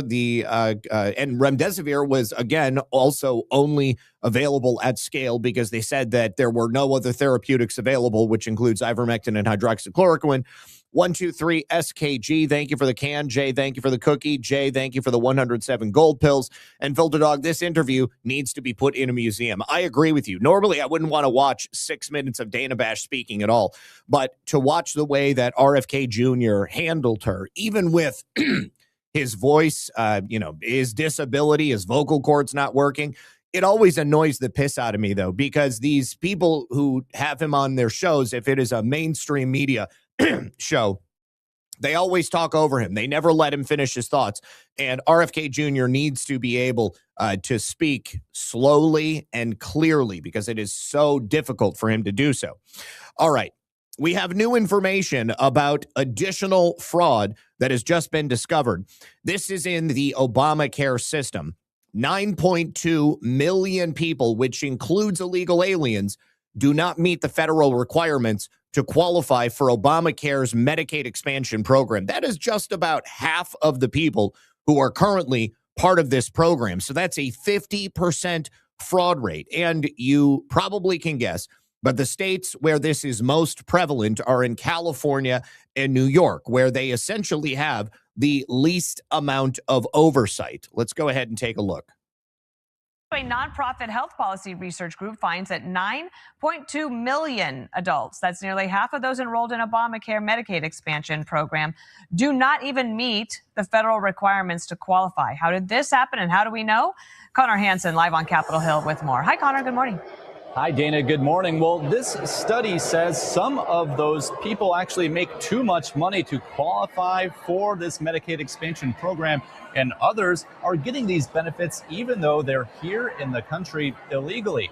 Now, this study was put together by the Paragon Health Institute, which is run by a former advisor to President Trump. He's alleging widespread fraud here. He says more than 9 million people, as you mentioned, close to half of those using the Medicaid expansion program under Obamacare, should not qualify. The report given to Fox Business ahead of a hearing here on Capitol Hill says pandemic-era policies supercharged the issue. We compared Medicaid expansion enrollment by state to the total number of people who would be eligible for that coverage, have income below those thresholds by state. and found a massive problem. According to the study, fraud in the program costs taxpayers $32 billion each year, and people who really do need regular Medicaid could be paying the price the most. The study says New York and California have some of the biggest problems, claiming up to 62% of people enrolled in California are not eligible, and the states might not even be incentivized to fix the issue. Why would they be incentivized to fix the issue when they themselves are profiting from the fraud that's coming in? It's like Mike DeWine whining about Haitians being rejected for TPS and being forced to leave Ohio. The reason is that they have brought a significant amount of money into an economically depressed area where manufacturing and business has essentially fled. The only business that is expanding in Ohio is the medical fraud business, which is largely being run by Somalians and Haitians. You have a lot of Haitians who join the healthcare field working in it. And then, of course, you have a lot of Somalians who are running these corporations, which are fleecing the American taxpayer. And, you know, as Luke Rosiak at the Daily Wire showed, Bhutanese people, essentially every single Bhutanese person who apparently comes to the United States and gets hooked in with the community, they also get involved in the fraud. All of that money not only goes into the pockets of the people who are stealing from the federal programs, but then they also spend that money in these areas. They do employ a certain number of people. They buy houses, they pay taxes, they inject money into the community, and they expand the community. So at a base level, if you're only looking at the economic impact, then it's a good thing for Ohio. But how can it be sustainable if it's all based on fraud, if it is all based on fake numbers that are eventually going to disappear? Get rid of these people. Kick them the hell out. California actually gets 9 times more funding for an expansion enrollee than a traditional enrollee. That is perverse. The federal government is effectively discriminating against the most vulnerable. And Brian Blaze, who you just heard from, will be here on Capitol Hill tomorrow testifying to the Senate Budget Committee. He told me one of his recommendations will be to have stronger verification for anybody trying to enroll in Medicaid. All right. So Tattoo Teacher says, doubt they pay taxes. The ones that don't, they go after because that is such an easy thing to prosecute for. I heard about another one of these scammers. He did not pay the IRS. He had like a $37,000 tax bill. He was in Ohio. He opened up a medical device company that was fraudulent in Minnesota. In 1 month, he made the $37,000. He immediately shut the business down and then paid off his tax bill. So, you know, and then, of course, you've also got state taxes in certain places. I don't know what Ohio's state taxes are. They may not have state corporate taxes, depending on the structure of the company. All right. Now, we also have some additional information about the hack and in the water systems in Minnesota that President Trump mentioned last week. It appears to be much larger than just Minnesota. Michigan is also a primary target. 7 other states were also hit. So if you'll also know, the New York Times, as far as I'm aware, was the first to report on this hack. And they initially stated that it appeared Iran committed the hack. President Trump said, I don't believe it. And as far as I'm aware, no government employee has said that it was Iran. So the fact that a intel community deep state mouthpiece in the form of the New York Times came out and said that it was Iran immediately, to me, shows that it wasn't Iran. Okay, like they're doing what they can to further disrupt the administration. How would they know that it's Iran if nobody in the government had said it was Iran? If the president of the United States says it's not Iran, he just got briefed on everything. So these municipal water systems in multiple states, Michigan, Minnesota, they are saying that it has the consistent activity linked with Iranian hackers. But I want you to go back to Cozy Bear, oh God, what was the Seth Rich, the Guccifer. Remember they said that Russia, the hallmarks of Russia hacking into the DNC, that never happened. It was just somebody who left some traces, making it appear as if it was the Russians. So officials say that these attacks targeted operational technology that was controlling drinking water treatment and distribution, and that forced some utilities to switch to manual operations, though no contamination of drinking water or public health threats have been reported. Now, this morning, I saw somebody say that, why are these water companies attached to the internet? Everything is attached to the internet, guys. Everywhere there's a computer, that computer is connected to the internet. It may not be something that you can, publicly at any point just hack or just connect into, but that's why they're being hacked. People are accessing their systems that are non-public, that are only using the internet for communication. And of course, all of these systems probably have software which needs to be updated at times. Each and every one of the components that make up the system, they probably also have their own computer controllers that need to be updated.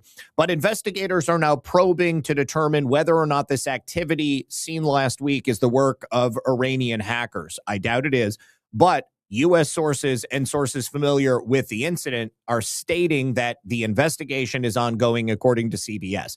Now, of course, considering how there have been so many deep state mouthpiece propaganda outlets that have claimed it was Iranian hackers, the government has to investigate, and they need to actually come out and say, okay, it was or it wasn't Iranian hackers. But they're also probing whether the actor, the individual who hacked in, could have appeared to attempt to seem to be Iran-based as a way of stirring the pot amid the ongoing U.S. conflict in Iran. Of course, somebody who wants to see President Trump and the administration fail and perhaps continue on with the conflict in Iran, they appear to be an Iranian hacker, leave a couple of messages in Farsi or, a folder that gets left behind, or using an IP address which is based out of Iran. You can do that with a VPN, by the way. It's not hard to mask your actual identity online.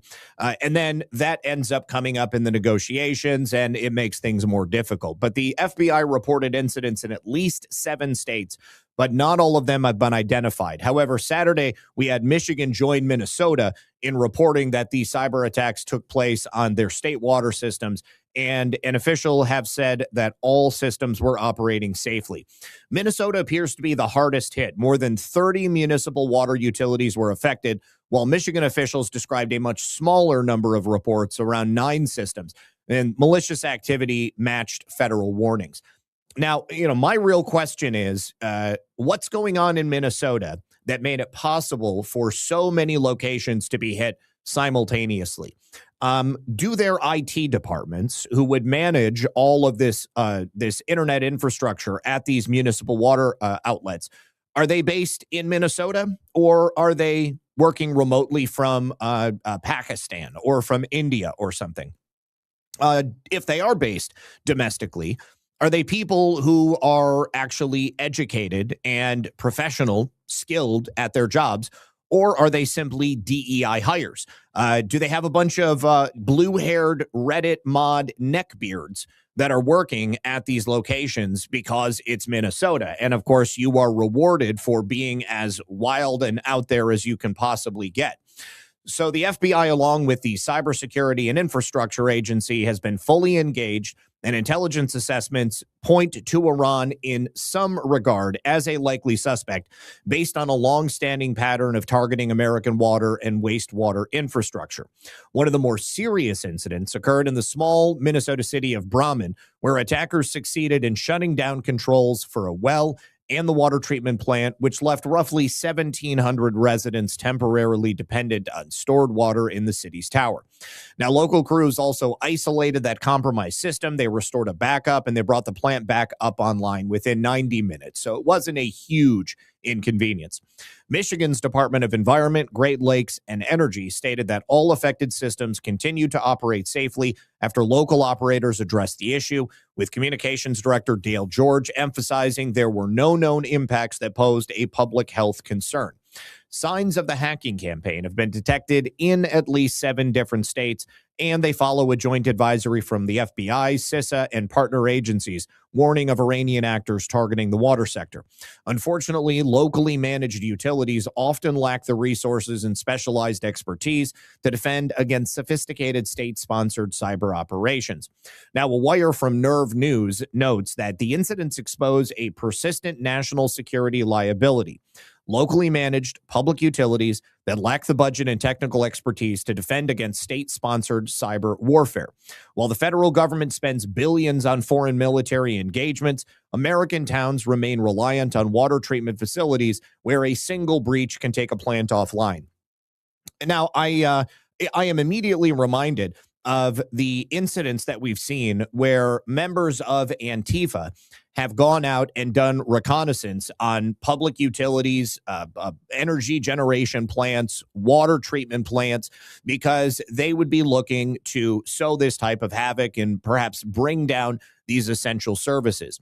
If you know anything about like the modern day anonymous and hacking community, a lot of those people are made up of those type of people. Antifa, they are oftentimes radical leftists, and they want to use these types of tools so that they can bring down the government or bring down the patriarchy. And then in doing so, they make it easier for themselves to hit targets in other areas. So if this had been more successful, then it's possible we could have seen a real life event taking place shortly thereafter. As of Sunday, authorities are urging water utilities nationwide to harden their systems while the investigation continues. And that is all that we know as of right now. Let me see. Thank you very much to Surter, who says we need a white hat who works in these mainstream media studios to accidentally hot mic those reporters' earpieces so that we can hear what they're being told to do in that interview. I don't think it's really all that mystifying. I mean, she had all of those notes in front of her. They were likely produced for her by the pharmaceutical companies. And I think we've seen how these people behave any time that the camera's on them. So, I mean, they're being told to say exactly what you're hearing coming out of their mouth. Oil refineries, that would not surprise me either. Okay, so earlier today, Representative Keith Self had reported that there were 18 senators who have now stepped up and agreed to lobby for the cancellation of August recess so that they could pass the Save America Act. Now, shortly thereafter, the number had increased to 20 senators. So it seems like, every time I look for an update on this, there are additional senators who have signed on. So here is President Trump being asked about it earlier today. Almost 20 GOP senators who have pledged to stay in D.C. to pass the Save America Act. So what's your message to the rest of the senators who are still on their summer recess? I think there's nothing more important than the Save America Act. I think they should stay. They do what they want, but I think they should stay. I think it's so important to get it passed. Yeah. Almost 20 Yeah. So maybe this is a good time for me to mention, as I have many times in the past, something like these attacks taking place underscore the need for every single one of you to have the ability to produce fresh, clean drinking water at a moment's notice. So if you remember, I have a sponsor, onenessdrops.com/redpill78. Chlorine dioxide is an excellent way for you to take non-potable drinking water and make it clean, fresh, virus, bacterium, and pathogen free. And it doesn't take much and it doesn't take long. Of course, chlorine dioxide is also great for a whole host of different things. And I don't know if Freya's in the chat, but he's a big fan of chlorine dioxide. You can get it in a couple of different formulations, and it doesn't matter. Once you combine it chemically, it becomes chlorine dioxide. And of course, they have a number of other things, which includes mullein extract for lung health, soursop extract for cellular regeneration, and then pure DMSO, which I use topically on all of my aches and pains. They also have chlorine dioxide odor removal kits, which are for a slightly different application, but it looks like they come in tablets. So then you can maybe take that with you if you go camping or something like that. But you can't live very long without clean water. If something really catastrophic happens and you don't have any filters, you don't have a life straw, you don't have a gravity filter, if the only way that you're going to be able to get water is from, taking your chances and drinking it from a stream or maybe a puddle or something like that, you really want to have chlorine dioxide on hand to make sure that you are not going to get sick. They also have hydrochloric acid for digestive support. That may sound counterintuitive, but HCl works for acid indigestion. It is pretty incredible. And you can also get sodium chlorite tech grade flakes in a large quantity, so that if you have a, say a water tank or something that you're collecting rainwater, you can use that to clean that and just get it before it comes into your cup. But they also have a whole bunch of bundles, so you can get a couple of these things, get a discount, use my code RedPill78, and you'll also get 15% off. You do not want to get caught without the ability to make clean, fresh drinking water. So President Trump obviously still wants people to pass the Save America Act. I still think that there is a path forward for this.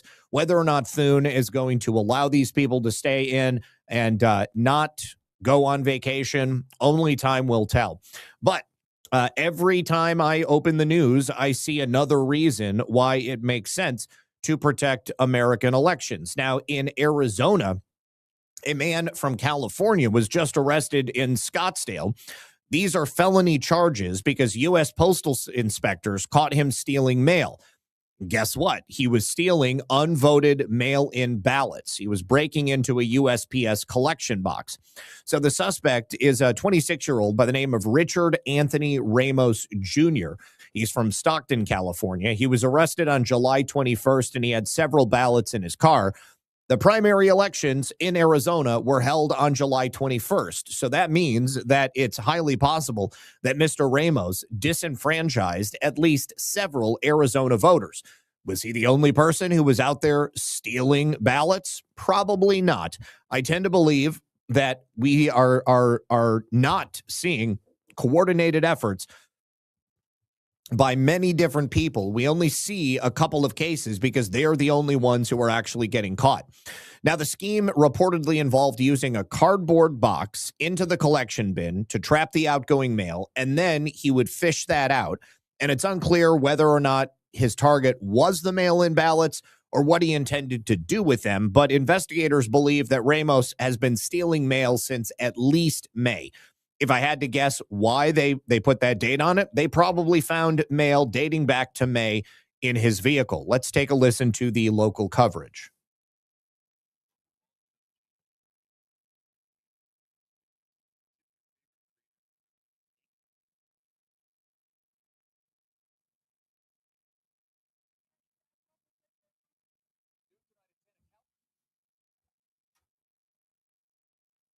New tonight at 10, a California man is facing felony charges after postal inspectors caught him stealing unvoted election ballots and other mail here in Arizona. Investigators say 26-year-old Richard Ramos Jr. stuffed cardboard boxes into a blue collection bin outside a Scottsdale post office. The cardboard trapped outgoing mail so it would not drop all the way down, according to court paperwork. Inspectors then set up surveillance and arrested Ramos after watching him pull a trap and stolen mail from the bin. Inside his car, the court paperwork says investigators found stolen checks and 3 unvoted Maricopa County mail-in ballot packets. Election officials say they quickly mailed new ballot packages to those 3 voters. Well, the only problem is that he was caught on the day that the primary actually took place. So anyways, postal inspectors began surveilling this particular Dropbox location on July 14th. They got a number of calls, reports of boxes being found in late June and early July. Now, Ramos wasn't busted until the 21st. That's when inspectors actually were clocking the box and watched him pull a trap containing some of that mail out. A spokesperson for the Maricopa County Recorder's Office, Justin Heap, said the postal inspectors contacted us regarding the incident and provided us with the unvoted yellow carrier envelopes that were in the mix they seized. The recorder's office documented receipt from the postal inspector who brought them directly to MC Tech, and the envelopes were not voted ballots, but were instead outbound ballot packets. The particular voters were promptly reissued outbound voter packets. BRD 1776, Zach, please look at his hand on the gun. It looks AI. Okay, I've seen, you're talking about the guy who shot at the gunman. It's not AI. That was filmed on a cell phone. It was extremely grainy. That's why you're going to be seeing strange things on the video. But you know, I've seen that video a number of different times. I believe it was a real video. All right. Now, Representative Andy Ogles has announced that once again he's going to be filing articles of impeachment against another activist judge. This time, it's Judge Allison Burroughs. She's the one who is blocking the Trump administration from ending TPS for Somalis. This is not something she should be doing. She should not and does not have any power over this as an action. This is an improper venue for it. And the federal judge, this woman, on Friday, once again blocked the Trump administration from terminating TPS for Somalis. But the termination was supposed to have taken effect back in March 17th. However, a federal judge had previously halted that termination. So on Friday, U.S. District Judge Allison Burroughs, who of course is an Obama appointee, issued this new administrative stay after the plaintiffs filed an amended complaint and an emergency motion. You've got over 100,000 Somalis currently living in the U.S. An estimated 5,000 of them are eligible for TPS. The rest, I'm sure, they have made that application to become citizens. Judge Burroughs' order came after the U.S. Supreme Court ruled that the Trump administration is allowed to end TPS for hundreds of thousands of Haitians and Syrians. So the same should hold true for the Somalians. This was a 6-3 vote, and they ruled that temporary protected status is temporary. On Monday, I will file those articles of impeachment against Judge Allison Burroughs for her unconstitutional act of judicial activism, Ogles said. Enough is enough. Americans first, not third world migrants. Now, the Justice Department also responded to the judge's order. Judge Allison Burroughs has entered yet another order preventing the termination of Somalia TPS. There is no serious debate about what is going on in these cases. Defiance, obstruction, and delay. That was Homeland Security General Counsel James Percival. Now, what's most interesting to me is that the Democrats and these activist judges, despite what the Supreme Court has already ruled in a number of these cases, they continue to press their luck. And so they are forcing, once again, another decision from the Supreme Court.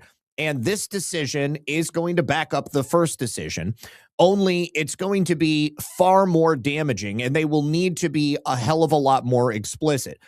You can't just expect that judges in today's world are going to follow protocol and listen to the rulings of the Supreme Court. So they have basically backed themselves into a corner, and they are forcing the hand of the Supreme Court, not only over TPS, but also over the case of mail-in ballots. So this post right here from Flopping Aces, he says, these absolute clowns couldn't stop suing. You've got 23 blue states plus D.C.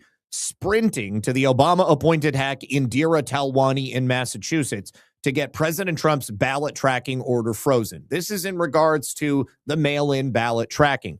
She wrote that the Constitution forbids the president from making mailed ballots trackable because it might confuse or disenfranchise the same people who already lose their own mail.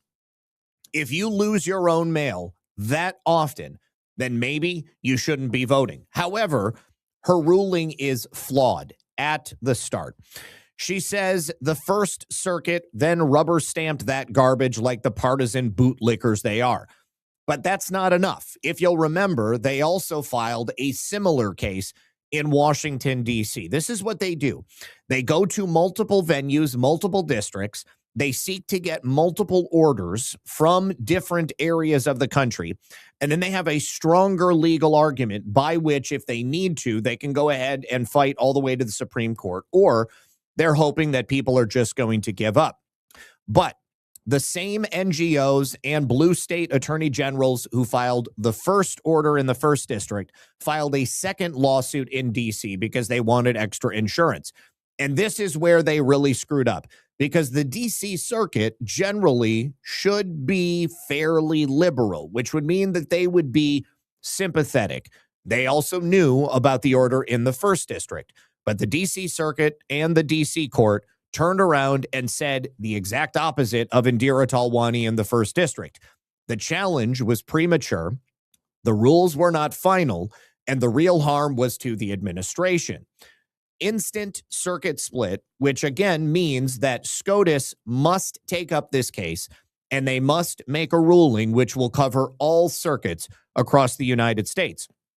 So SCOTUS has taken this case and they ordered briefs to be entered by today. So the entire media circus is focused on the Save America Act, but the mail-in ballot issue is truly the most important. I think that the Save America Act and everything contained in there will get dealt with. But President Trump and the administration having control over the tracking of mail-in ballots is probably the most important for stopping these people from being to load up fake votes into the system. Now, this is where the true fight is. And I believe that the Supreme Court is going to rule in favor of the administration. These new ballots are going to be in the hands of the Postal Service. Barcodes with real-time tracking means that these ballots aren't going to get lost. You're going to know if they came directly from the county recorder's office or from whoever it is that's mailing the ballots out. And then they go directly into the hands of the people who are voting. And then when they get returned, they're going to be able to be tracked the entire way as well.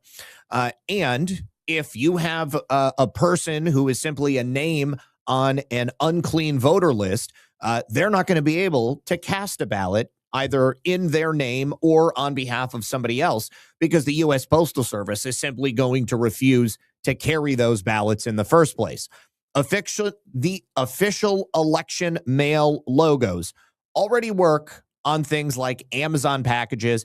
Everybody knows exactly where your package is at any time, whether it's Amazon, UPS, FedEx, the U.S. Postal Service. Nobody says that tracking of your packages is racist or that it's somehow improper. It's not Jim Crow to be able to track when your package leaves the shipper, goes through the system, and then ends up in your hands 2 days later. Federalizing via citizenship lists is what's going to stop all of these names and illegal aliens that are on the ballots from being able to cast those ballots in these various counties. You've got lots of places where they'll load up blue ballots into red areas, and you'll have red ballots which are simply lost in the blue areas. There will be no more glitches. There will be no more questions about the actual changing of hands, the actual chain of custody. This is going to be a landmark decision that will allow the administration to significantly reduce the amount of fraud that is taking place in this country. And it's the fault of the Democrats and these blue state attorney generals for forcing it into the Supreme Court's hands. And that is an incredible thing. All right. Thank you very much to BDR1776 again. Appreciate you. All right. So let's talk a little bit about why I don't believe that the Democrats are going to be doing very well in this upcoming election. That is one of the main reasons, because the administration is now going to be controlling the flow of all of those fake names from the spreadsheets and those mail-in ballots. But also because the Democrats have leaned so heavily into these just radical, communist, socialist, ultra crazy left-wing policies. People are rejecting them.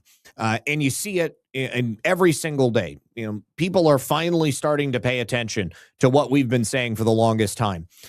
Here we have a really horrendous decision that was handed down in New York.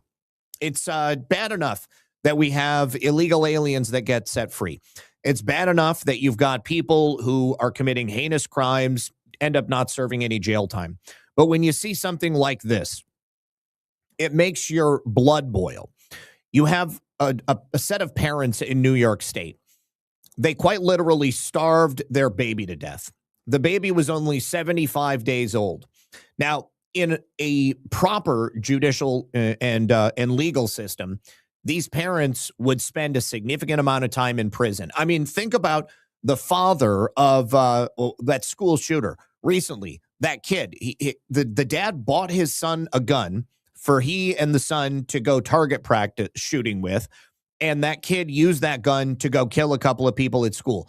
They put the dad in prison for 15 years. That's messed up. I don't even understand how they made the legal justification for that. The dad did not buy the gun with the intention of having this kid go and shoot kids at his school. The dad should not be in prison, especially not when you've got these parents who starved a baby to death and they will receive no jail time. They pled guilty to second-degree manslaughter.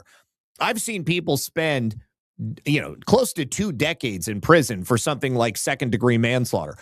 But why is this happening? Well, it's a Democrat judge, of course.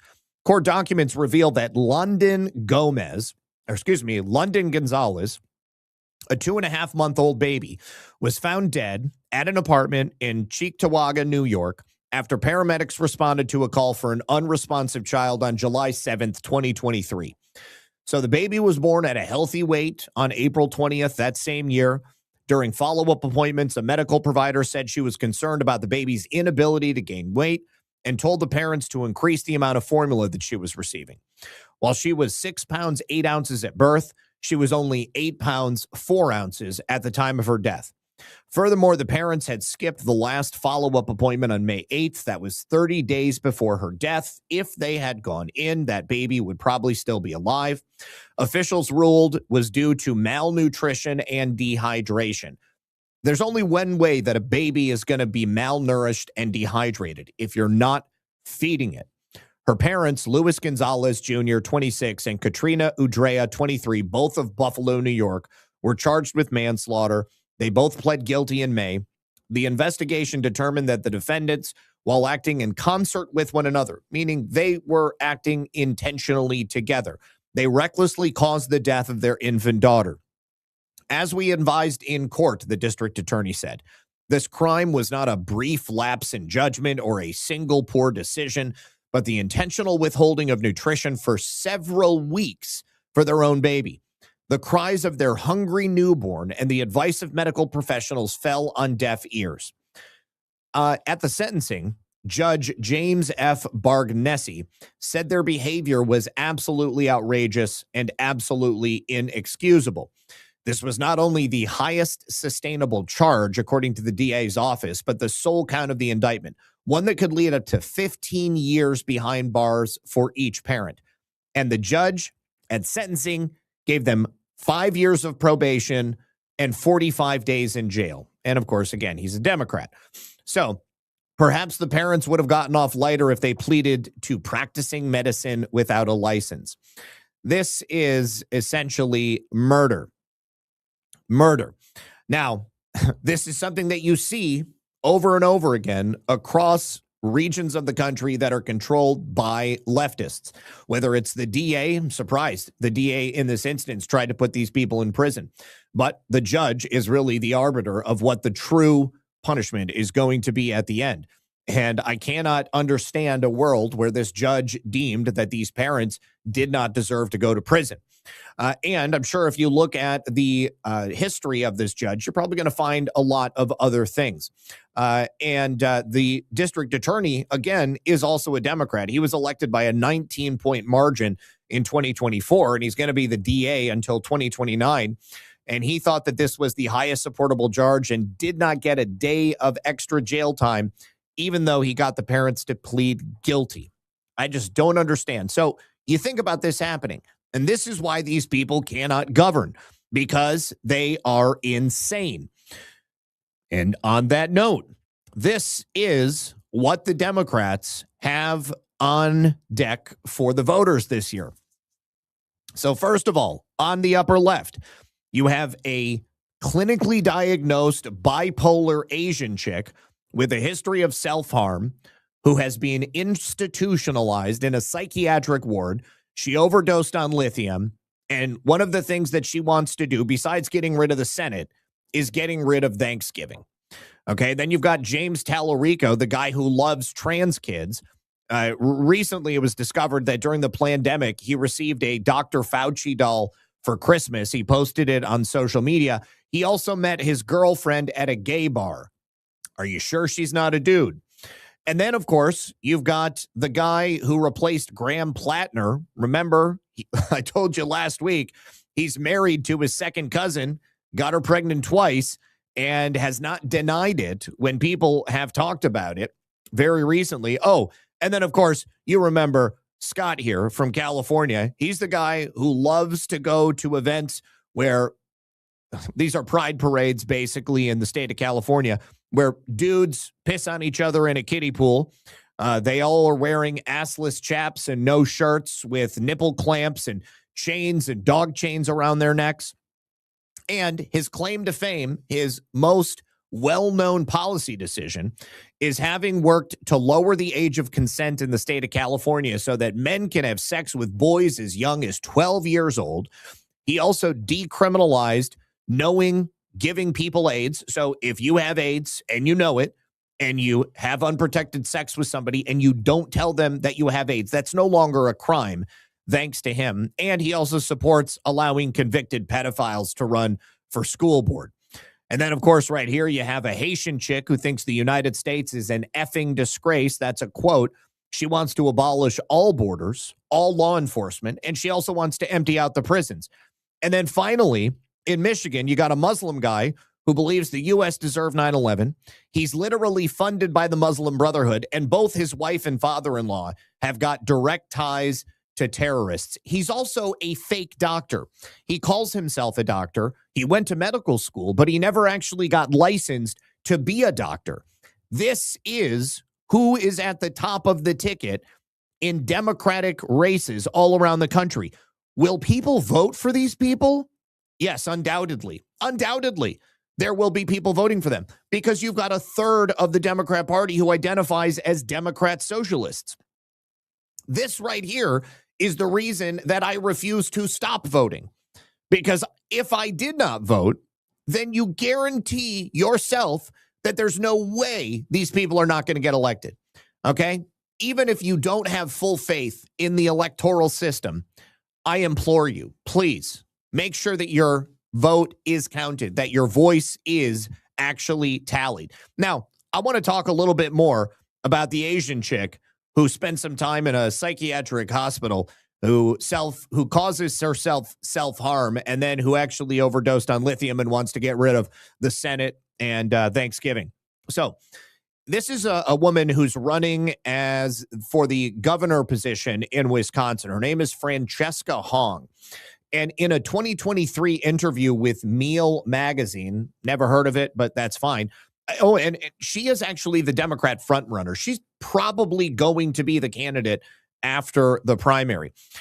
In this article, she openly detailed this severe mental health crisis that she had in high school. A lot of people, go crazy in high school, but if you're running for higher office in the state, in your state, probably not a good idea to speak about it, and certainly not in this forum.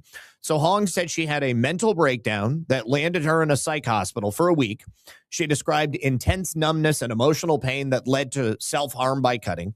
She further stated she was diagnosed with bipolar. She was prescribed SSRIs, and she overdosed on lithium.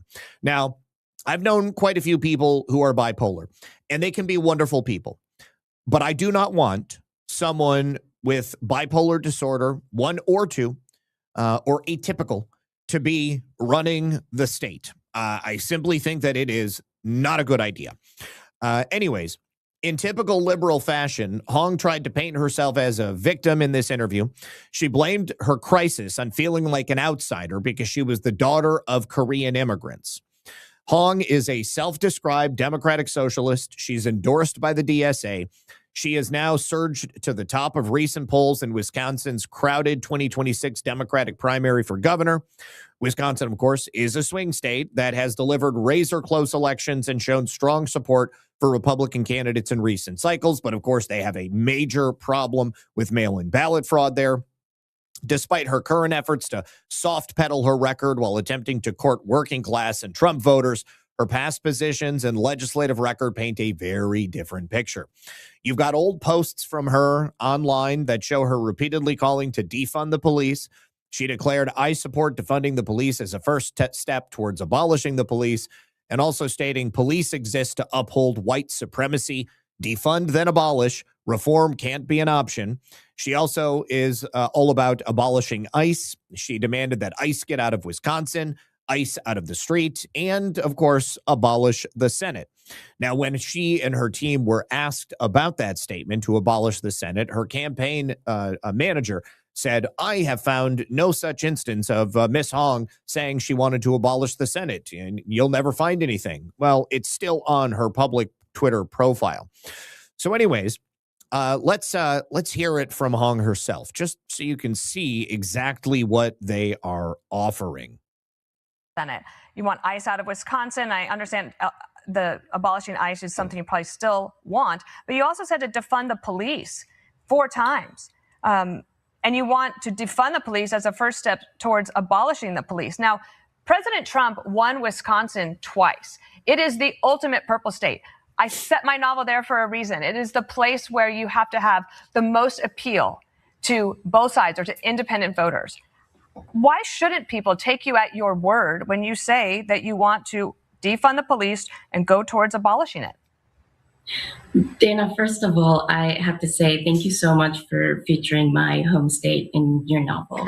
And I believe that as a democratic socialist, what that means is that I would like to put working class people first. Muffin, go see your mother.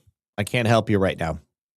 So on prisons, this is another one. Can you imagine if these people get in charge of the prisons? She has publicly stated that her perfect world would be a world without prisons because we all see the humanity in one another, and then we know nobody's disposable. The only problem is that the prisoners, when they get out, they see you as disposable. You are the mark. So if you're a murderer, or you're a rapist, or you're a fraudster, or you're a bank robber, all these people are going to see is a bunch of easy marks. She's actually a Wisconsin state representative, so enough people have voted for her to put her in office, or they have committed enough fraud to get her into office, and her record matches her radical rhetoric. She has sponsored and co-sponsored legislation to restrict or prohibit state and local cooperation with federal immigration enforcement. She put together something called the Keep Families Together package, bills aimed at limiting the assistance with ICE. She has backed efforts to raise the tipped minimum wage, allow local minimum wage ordinances, and push for higher overall minimum wages. She supported an economic bill of rights for Wisconsin, which included paid family leave, recreational marijuana legalization, a statewide moratorium on new AI data centers, medical debt abolition measures, and legislation requiring public schools to teach Asian American and Hmong American history.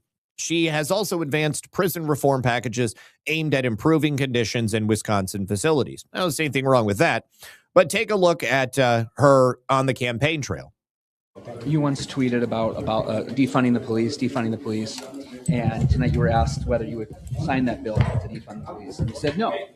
If anyone's been defunding the police, it's been Robin Vos and the Republicans who have not been adequately funding shared revenue. And you have seen that local governments have had to make very difficult decisions. And I believe that as governor, that we want to make sure that we're prioritizing public safety. And I believe that those types of bills that could include more investment in the things that we know prevent crime. If you want to be tough on crime, you better be tough on the causes.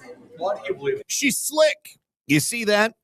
So she's made all these public statements, but then, of course, like a true blue politician, when she's confronted about the policy positions that she has already publicly enumerated, she knows how to speak slick so that if people don't know everything about her, that sounds pretty good. Oh, Robin Vos is actually refusing to fund these efforts.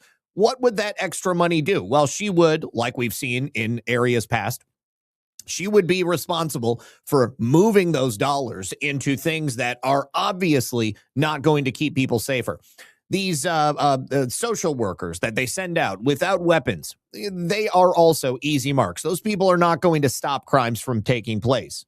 The police must fully still exist.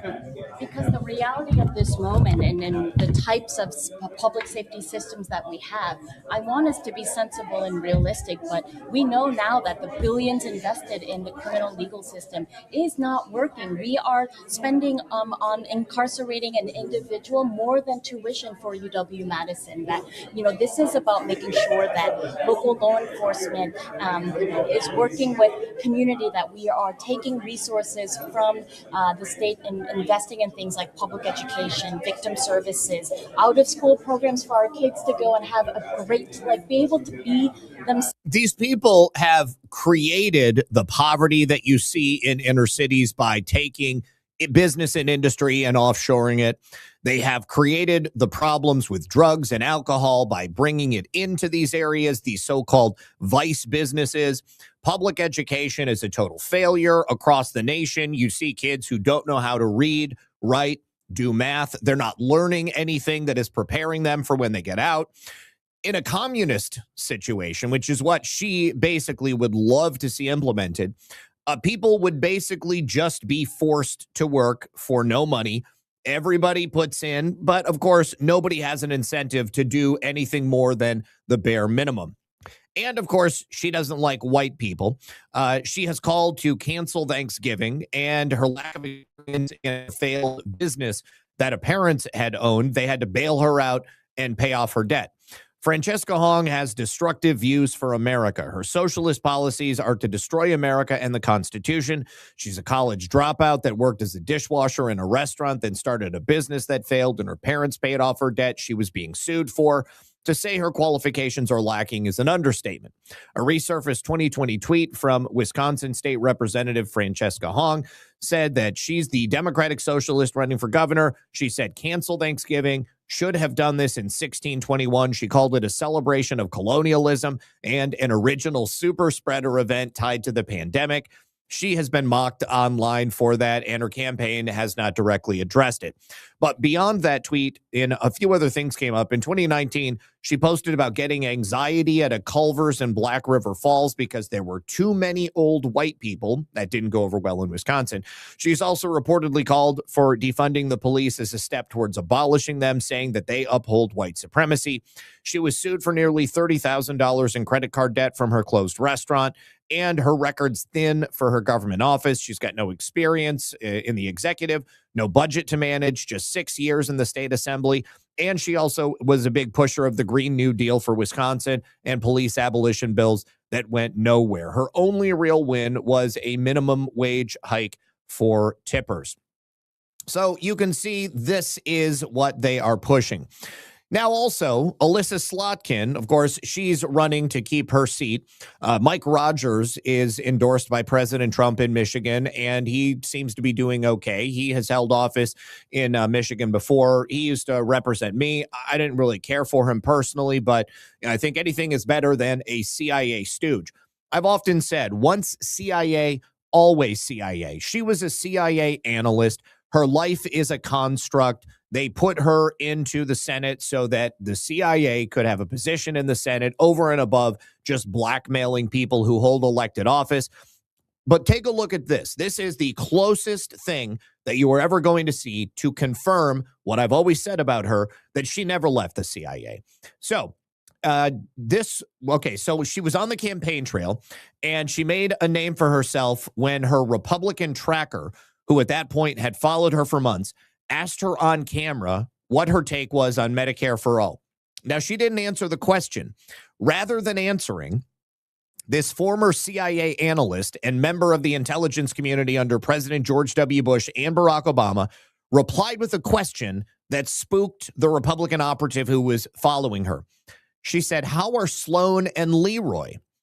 Who are Sloan and Leroy? Sloan and Leroy are the names of this guy's dogs, okay? And the only thing he could do was kind of stand there in shock. And he said, how do you know my dog's names? And then she shut the door on the vehicle that she was getting into and just smiled at him. Now, how do you think Alyssa Slotkin knew this guy's names? Well, she probably had the ability to have access to spy materials looking into this guy. So that was, in my opinion, a direct threat to say to this guy, I know who you are. I know more about your life than you could possibly imagine.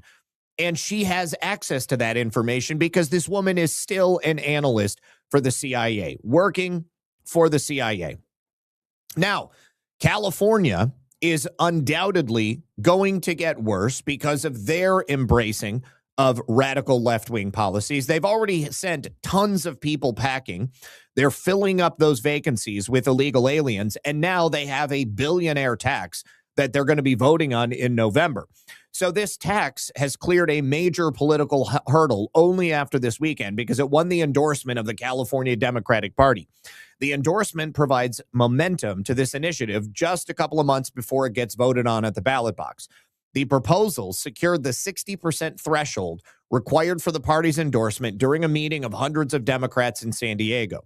So the approval came despite fierce opposition from some of the state's most prominent Democrats. If endorsed by voters in November, the measure would create a one-time 5% tax on Californians with a net worth of at least $1 billion, which affects roughly 200 of the state's wealthiest residents. What's to stop these people from just moving out of California? If you think that you're going to have to give 5% of your at minimum $1 billion to the state of California, you're going to get the hell out of there. You're immediately going to change your residency to another state. The endorsement is a victory for supporters of this measure because they've been fighting with the Democratic Party trying to secure its endorsement. California Governor Gavin Newsom and Democratic gubernatorial candidate Xavier Becerra have both publicly opposed the proposal, warning that it could encourage wealthy taxpayers to leave the state. That's exactly what it's going to do. The initiative was placed on the ballot by the SEIU Healthcare Workers West Union, which claims the tax will raise an estimated $100 billion. That'll be gone like that. The money will be primarily used to offset healthcare funding reductions that were enacted by the Trump administration. Healthcare, everybody knows, which is for illegal aliens. This endorsement puts to rest the idea that California Democrats are not united on the billionaire tax. They are. That was Dave Reagan, the president of SEIU UHW. The measure has drawn support from far-left Democrats, including Bernie Sanders and Ro Khanna. They argue California's wealthiest residents should contribute more to fund health care.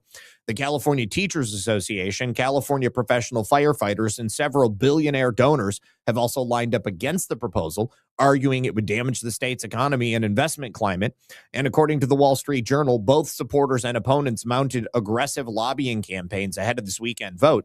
The union behind the initiative hosted hospitality events and distributed promotional merchandise to party officials, while opponents reportedly helped cover hotel rooms, registration fees, and travel expenses for several executive board members that were attending the meeting. Now, after the endorsement vote, a spokesperson for the opposition campaign reiterated their objections, calling the proposal bad for the budget, bad for our economy, and bad for the future. The tax would apply to Californians who are residents on January 1st, 2026, and whose net worth reaches at least $1 billion by the end of the year, with certain assets, including directly owned real estate, excluded from the calculation. Many billionaires have already threatened to leave the state should that measure ultimately pass, wreaking further damage on the economy of America's largest state. The only thing is, the tax will be retroactive. So if you lived in California on January 1st and if you're already a billionaire, you're screwed, okay? If you think that the people of California are not going to vote yes on this, you're absolutely insane. And this is assuming that the mail-in ballot issue has not been fixed, because if it is fixed, well, that might be a different story. Now, here we have another tax that's going to be hitting the residents of New York City. Zohran Mamdani has what's called a payday tier tax, which is basically a millionaire's tax that was passed. And this guy right here, Scott Galloway, is a left-wing political commentator. He's also a professor at NYU. He hates President Trump. He hates conservatives, and he has never heard a far-left policy that he doesn't like. But now that he's getting hit with this Zohran Mamdani payday tier tax, New Yorkers like him are finding that they are going to have to pay. So Galloway is complaining that he's been doxxed because his name appears in the Mamdani administration's searchable database for these properties. Let's take a listen, because this is what you asked for, Scott. And I've been doxxed. You've been doxxed. What? Tell me. So I don't know if you've heard, but Mayor Mamdani has decided to release a list of the 950,000 residences with addresses and names that might be eligible for his pied-à-terre tax. I came out in favor of this tax. This is the definition. He's taken a legitimate source of tax revenue and he's turning it into a wanted poster. And the question I would have is, other than trying to identify and imply these people have done something wrong, and then 18 months after a healthcare CEO was executed in the street and then published the list, what is the upside here? Why is he doing this? Well, so that people like you are shamed into having to pay because you own a second home. Hilarious to me that these people have set themselves up in this position. All right. We're going to round out the show here with a little conversation on immigration and the things that the administration is doing. But before we do that, I have a brief message from our friends on Rumble. You guys have probably noticed Rumble isn't slowing down. More creators, more content, and a platform that's actually putting users and free speech first. And if you're watching here regularly, there's a way to upgrade your experience because right now Rumble is running a limited time summer sale on Rumble Premium, and it's the lowest price they've ever offered. With Premium, you get ad-free viewing across the platform, no pre-rolls, no interruptions, just the content that you actually came for. Plus, you unlock exclusive content from top creators like Steven Crowder, Dr. Disrespect, special live events, and more that you won't see anywhere else. So this is the deal. Normally, Rumble Premium is $99 a year, but during this summer sale, you can lock it in for just $69 a year for life. Not just 1 year. Every single year you stay subscribed, you get to keep that $69 rate. There's no promo code, no extra steps. Just go to rumble.com/premium, and the summer sale price is already applied. Once again, that's rumble.com/premium, and you can lock in the lowest price Rumble's ever offered, ad-free exclusive content, and a price that never goes back up, but only if you grab it before the summer sale ends. All right. So do you guys remember that immigration attorney several weeks ago I told you about the administration was going after because it turned out that she was like the leader in fraudulent immigration claims and asylum claims in the United States of America? Well, she was based out of Illinois, and she was totally caught in this fraudulent setup with tens of thousands of foreigners who she was trying to make a case were eligible for citizenship, but they were actually ineligible. She made so much money off of this grift.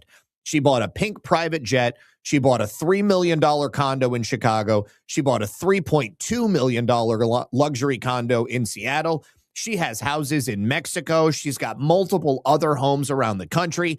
And she called herself the miracle lawyer. She had as many as 35,000 clients with about 54,000 pending cases. When she found out that she was being investigated, she simply shut down her practice. She gave up her law license and she disappeared.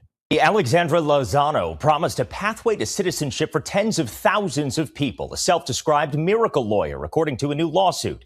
She had an office in West Suburban Berwyn, a multi-million-dollar condo in the city, and a pink private jet, among offices across the country. The catch, that promise of citizenship for her clients was broken, according to the complaint.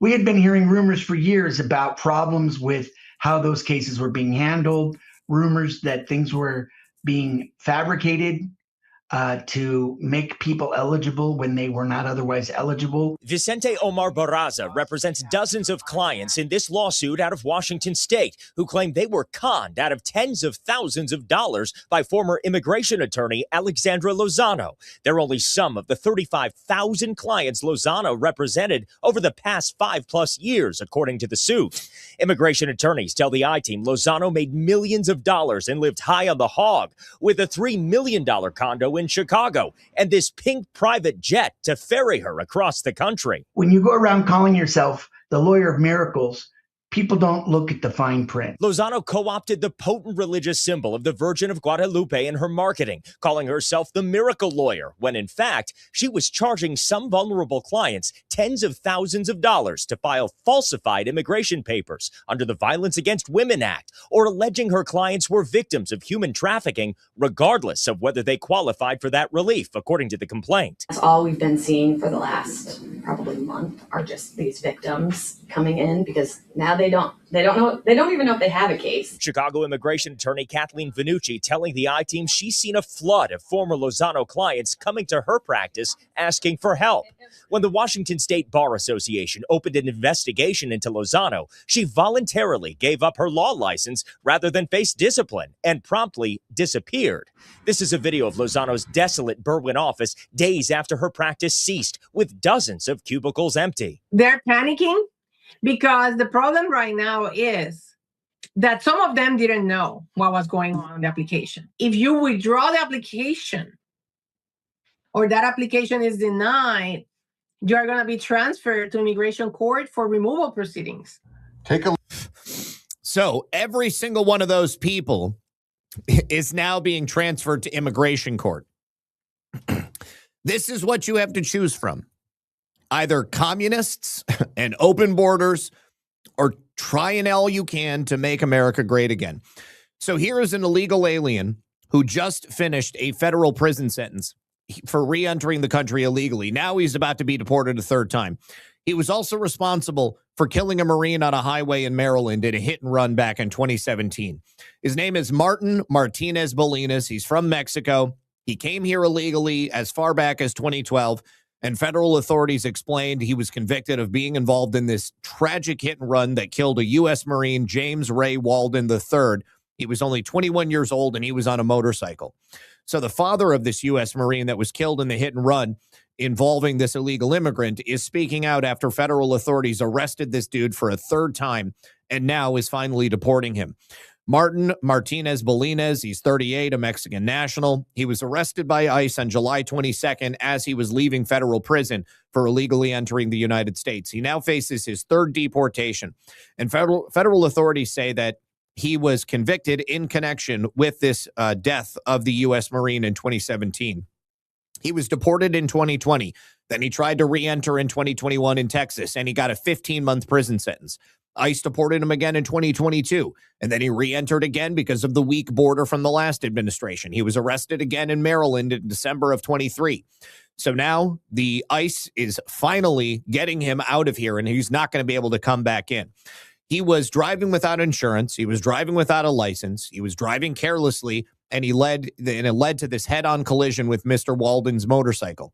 Now, the father of Ray Walden also found out that Maryland authorities knew he was an illegal alien, and he was arrested 5 times between 2012 and 2017.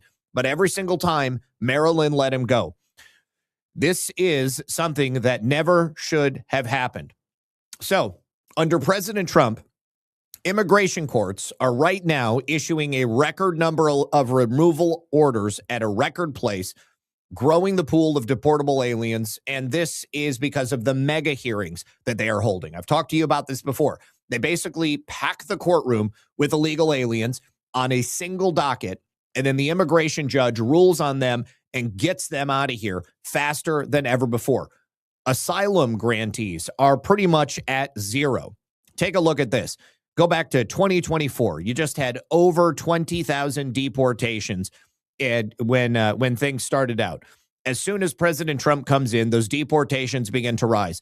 And right now, we're at close to 80,000 for the month. And that number is larger than at any other point in history. You've had a total of 1.2 million deportations since President Trump's began.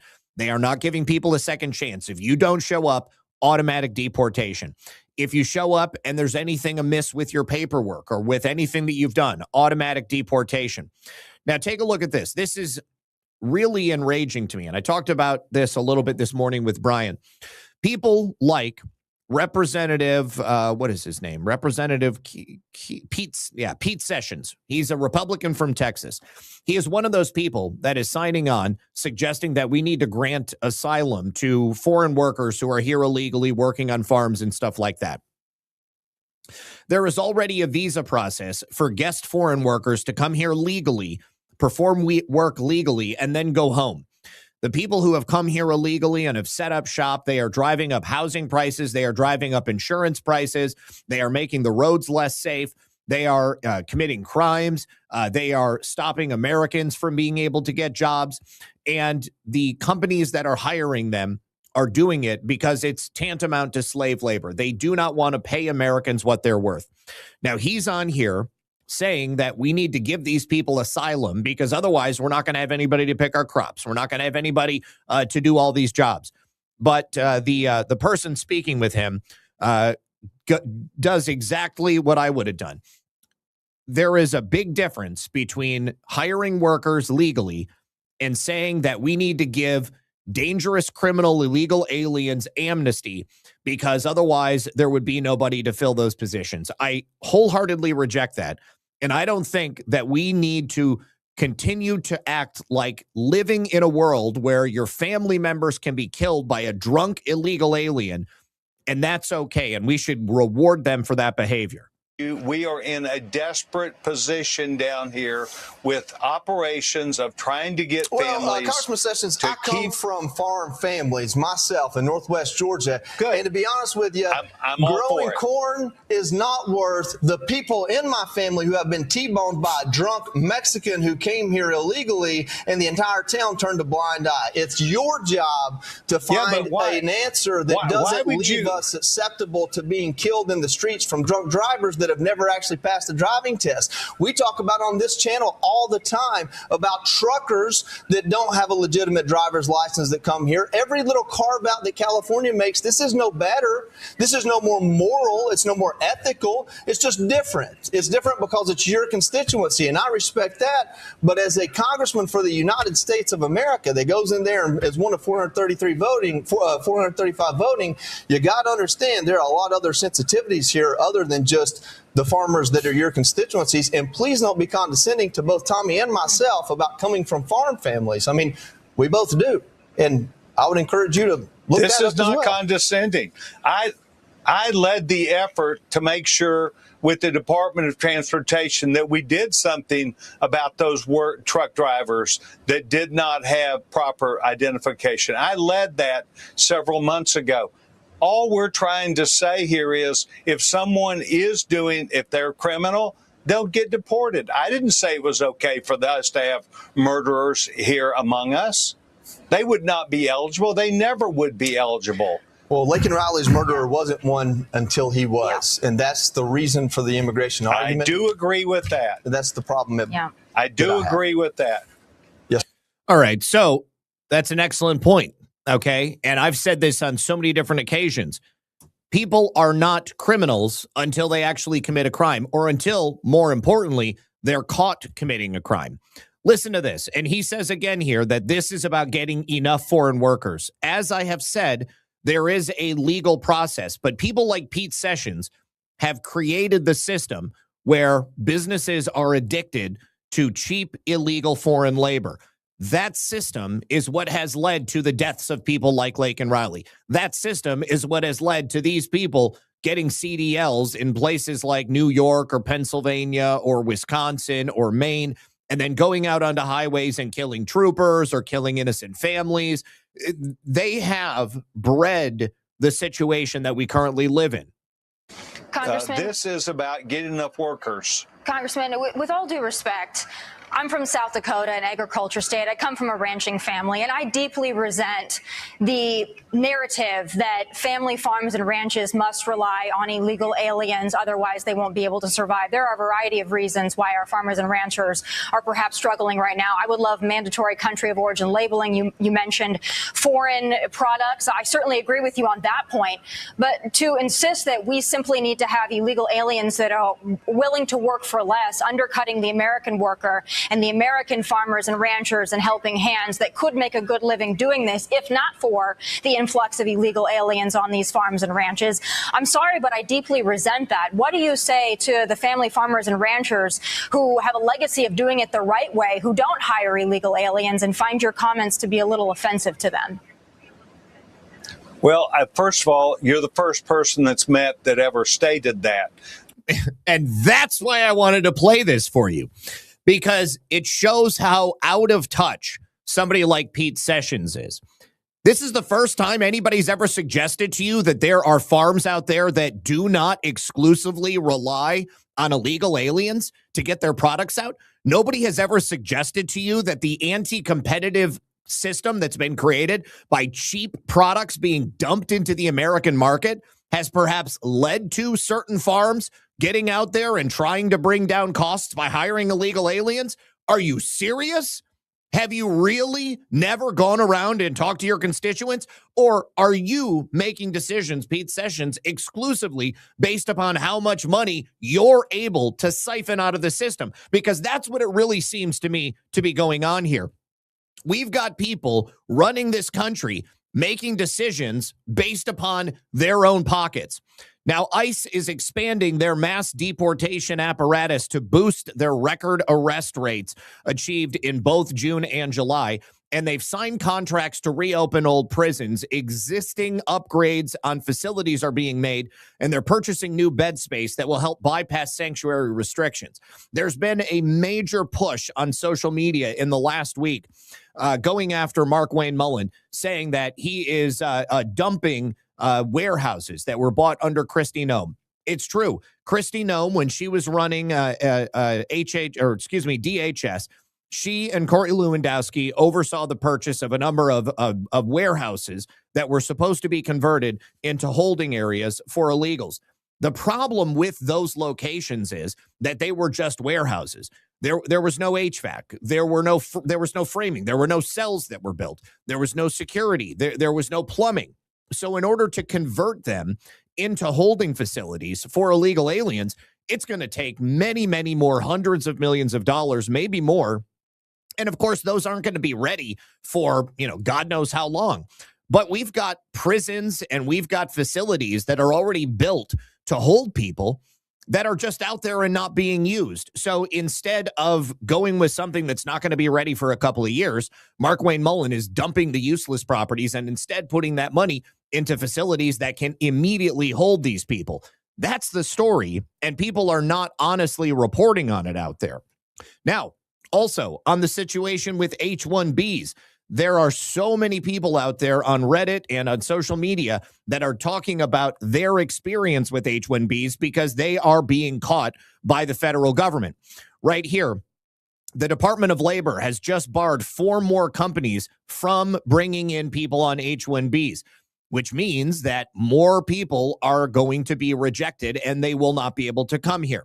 That is despite the fact that a federal judge has once again shot down something that the administration did. They have outlawed the $100,000 fee because they're claiming it's a tax and only Congress can enact taxes. So this person, who is a H-1B seeker, said, I recently read the U.S. Department of Labor has banned 4 more companies from availing the H-1B visa. They are Gowratech LLC, Renotech Group LLC, Cialaws Incorporated, and Sherwood Academy. I believe these are all Indian H-1B visa farms. Does this mean it will impact only new hires, or are all the old employees also in crisis? All those old employees are also in crisis. Would appreciate if you could share any morsel of information on this. Also, do you think the H-1B category to be safe anymore? No, it's not. Don't even try. Or should professionals start exploring other merit-based pathways like EB-1A, EB-2, and so on? Does H-1B carry any weight nowadays? Want to hear your opinions? Here we have from the Department of Labor, the Wage and Hour Division maintains the list of willful violator employees under the H-1B program, and those 4 companies that I just mentioned are those that are considered now to be in that category. So you will not be able to use them to come here on an H-1B. But this immigrant listed several other visa categories, which are still actively being used, and now they are trying to figure out how they can better exploit those categories. Now, even though the $100,000 fee has been struck down by that federal judge, the State Department is now moving to make permanent a visa bond program that requires posting a bond of up to $20,000 for businesses and tourist visas, starting with 50 countries. So that means that if you are wanting to come to the United States of America and you say that you're going to stay for X amount of days or X amount of weeks or X amount of months, and then your visa expires, you have to put up that fee. And then if you overstay your visa, that fee is immediately forfeited. This is the latest move by the Trump administration to try to restrict illegal immigration, stop people from overstaying their visas. So the U.S. State Department is enacting this on 50 countries, mostly from Africa. They have to post a bond of up to $20,000 when they're seeking a visa. And the final rule goes into effect today, August 3rd. It's scheduled for publication today in the Federal Register. And in those 50 countries whose citizens this program applies to, 30 are from Africa. U.S. officials say the policy is intended to obviously reduce overstay. So you've got 30 countries in Africa. You've got Venezuela. You've got a couple over here that look like Haiti and the Dominican Republic. I want to say that I don't know if that's Panama right there. You've also got Turkmenistan, Mongolia, Nepal, Cambodia, and Papua New Guinea. The other thing is, will they even have the $20,000 if they're going to try to come here? The chances are they may not. So they might not even make the trip. All right, now here is somebody who got caught cheating. I'm looking for anyone who's gone through something similar. I entered the U.S. on an F1 visa, later filed for asylum, and in 2020 adjusted my status through the diversity visa program. USCIS approved my green card, and I've been a lawful permanent resident for over 5 years. I applied for naturalization, completed my interview, and was even placed in line for the oath ceremony. Then, instead of scheduling my oath, USCIS issued a notice of intent to deny. They now claim I was not eligible to adjust my status in 2020 because they believe I was not maintaining lawful status at that time, and they are questioning whether I was ever lawfully admitted for permanent residence. I'm currently consulting experienced immigration attorneys, but I'm trying to find anyone else who's been in a similar situation, successfully fought the denial, had USCIS revisit their green card years after it was approved. If you've experienced something similar or know any cases, please reach out to me. So somebody replies and says an F1 visa is a non-immigrant visa. To obtain one, applicants must convince a U.S. consular officer that they are coming temporarily to study and that they intend to leave the United States after completing their education. This is why applicants are expected to demonstrate meaningful family, economic, professional, or social ties in their home country. Asylum is a humanitarian protection intended for people who cannot safely return to their home country because they face persecution. When an individual enters the United States on an F1 visa and soon afterward files for asylum based on conditions that already existed before the visa was issued, it raises a legitimate question about whether the original intent of the F1 was truthful. In many cases, the transition from F1 to asylum appears less like an unforeseen change in circumstances and more like a way to remain in the U.S. after the financial burden of studying or the temporary nature of that student visa becomes unsustainable. If an applicant genuinely feared returning home before entering the United States, asylum, not a temporary student visa, would appear to have been the more consistent path.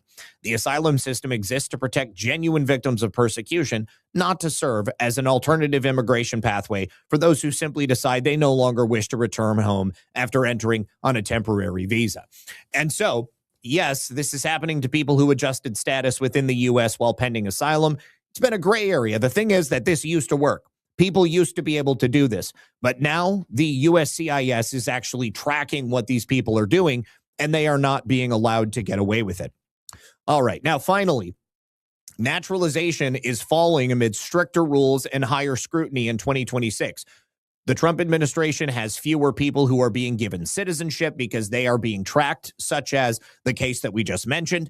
In Chicago, new naturalizations have dropped by over 80%. There used to be thousands a month before, and now it's whittled down to just a couple of hundred a month. That means that USCIS is doing their job and they are stopping people from unnecessarily becoming U.S. citizens and doing it the wrong way. Now, Alex Rosen, I generally follow because he does some great work on catching pedophiles, but he attempts to blame the Trump administration for this pedophile and apparently an illegal alien from not being removed from the United States. He says this effing fraud of an administration had a pedo we caught in Tacoma, Washington. In Washington, remember that, Bajinder Singh in ICE custody. Instead of deporting him, they just released him back into the public. I unfortunately found this out today when I went into a local gas station in Washington. So here's the guy. They caught him in a pedophile sting, all right, and he is back out on the street. The reason he's back out on the street is not because of the administration. ICE had him, and they intended to deport him. But he was released because a local Washington judge got involved And this is a typical left-wing Democrat activist judge. This is not the first time he has set this guy free. This guy Singh has been set free on multiple occasions. Here is the judge right here. She's done this on a number of other occasions. She's also the child of Mexican immigrants. All right, so it's not the Trump administration. ICE is doing everything they can to get these sickos out of the country and these illegal aliens out of the country.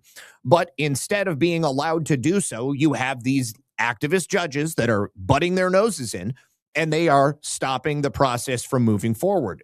So I want to call that out because it's total disinfo. All right. And finally, a Los Angeles rioter who you may remember, this guy right here. Here is a picture of him during the LA riots. He was pouring lighter fluid onto the police that were underneath the overpass and then lighting it on fire. He was caught on video doing this over the California Highway Patrol cruiser under a freeway overpass during the ICE riots last summer. He's just been sentenced to 3 years in federal prison. He's a 23-year-old who is an illegal alien from Mexico. He was sentenced to 37 months behind bars, and he will have to pay $250,000 or more in restitution. On top of throwing the lit lighter fluid on the cruiser, he also threw an electric scooter down onto the CHP vehicles where the officers were pinned down because they were getting rocks, chunks of concrete, and other projectiles thrown at them from the 101 freeway. He pled guilty to a count of obstructing, impeding, and interfering with law enforcement officers during a civil disorder, and expect him to be handed over to ICE as soon as he gets out, unless, of course, a Democrat judge gets involved, and this is still going on in the future. All right, I'm One Great Florida, says Zach. Inflation Reduction Act has apprenticeships programs, employers paid premiums of $4 to $6 an hour over minimum wage, illegals, border ID bypass I-9 form to public put employers getting extra money. Okay, I'm not exactly certain what you're saying. I mean, I see the Inflation Reduction Act has the apprenticeships program. I saw that the administration just announced something about apprenticeships, but thank you for the donation. Also, G. Fontez says, when she says white or white supremacy, she is speaking of capitalism or the people and systems that support capitalism. You are correct. Makes sense to me, too. Says, sorry, meant to send more. Well, thank you very much for sending anything at all. Makes sense to me, too. Have you seen the movie Observe and Report? Yes, it's a great movie, and it's pretty disturbing. With Seth Rogen, super dark comedy about a bipolar security guard who stops taking his meds. It is brutal to watch. I would recommend everybody watch it because it really is a good movie. I don't really like Seth Rogen, but I like that movie. All right. And we already proved it is possible to beat the cheat with numbers. Boba Finu. Yes, it is. However, I never underestimate these people because they have everything to lose right now. Same as we do. BDR 1776. Forget my last comment. I'm way behind in the show as usual. I was talking about the In-N-Out shooter. Saw big arguments about people calling him MAGA today. I don't know what his politics are. Either way, I don't think it's a big deal. He stopped another shooter. Oh, you're talking about the shooter's MAGA? Yeah, I don't know. I haven't seen anything identifying anything about him. All right, you guys, that's it. I got to get going. I have Baseless Conspiracies tonight at 10:30, so join me there or just be back here tomorrow at 5 p.m. for another episode of Red Pill News Live. And now that we got all the stupid shit taken care of on the computer, it'll be working just fine. So, intro as normal tomorrow. Peace.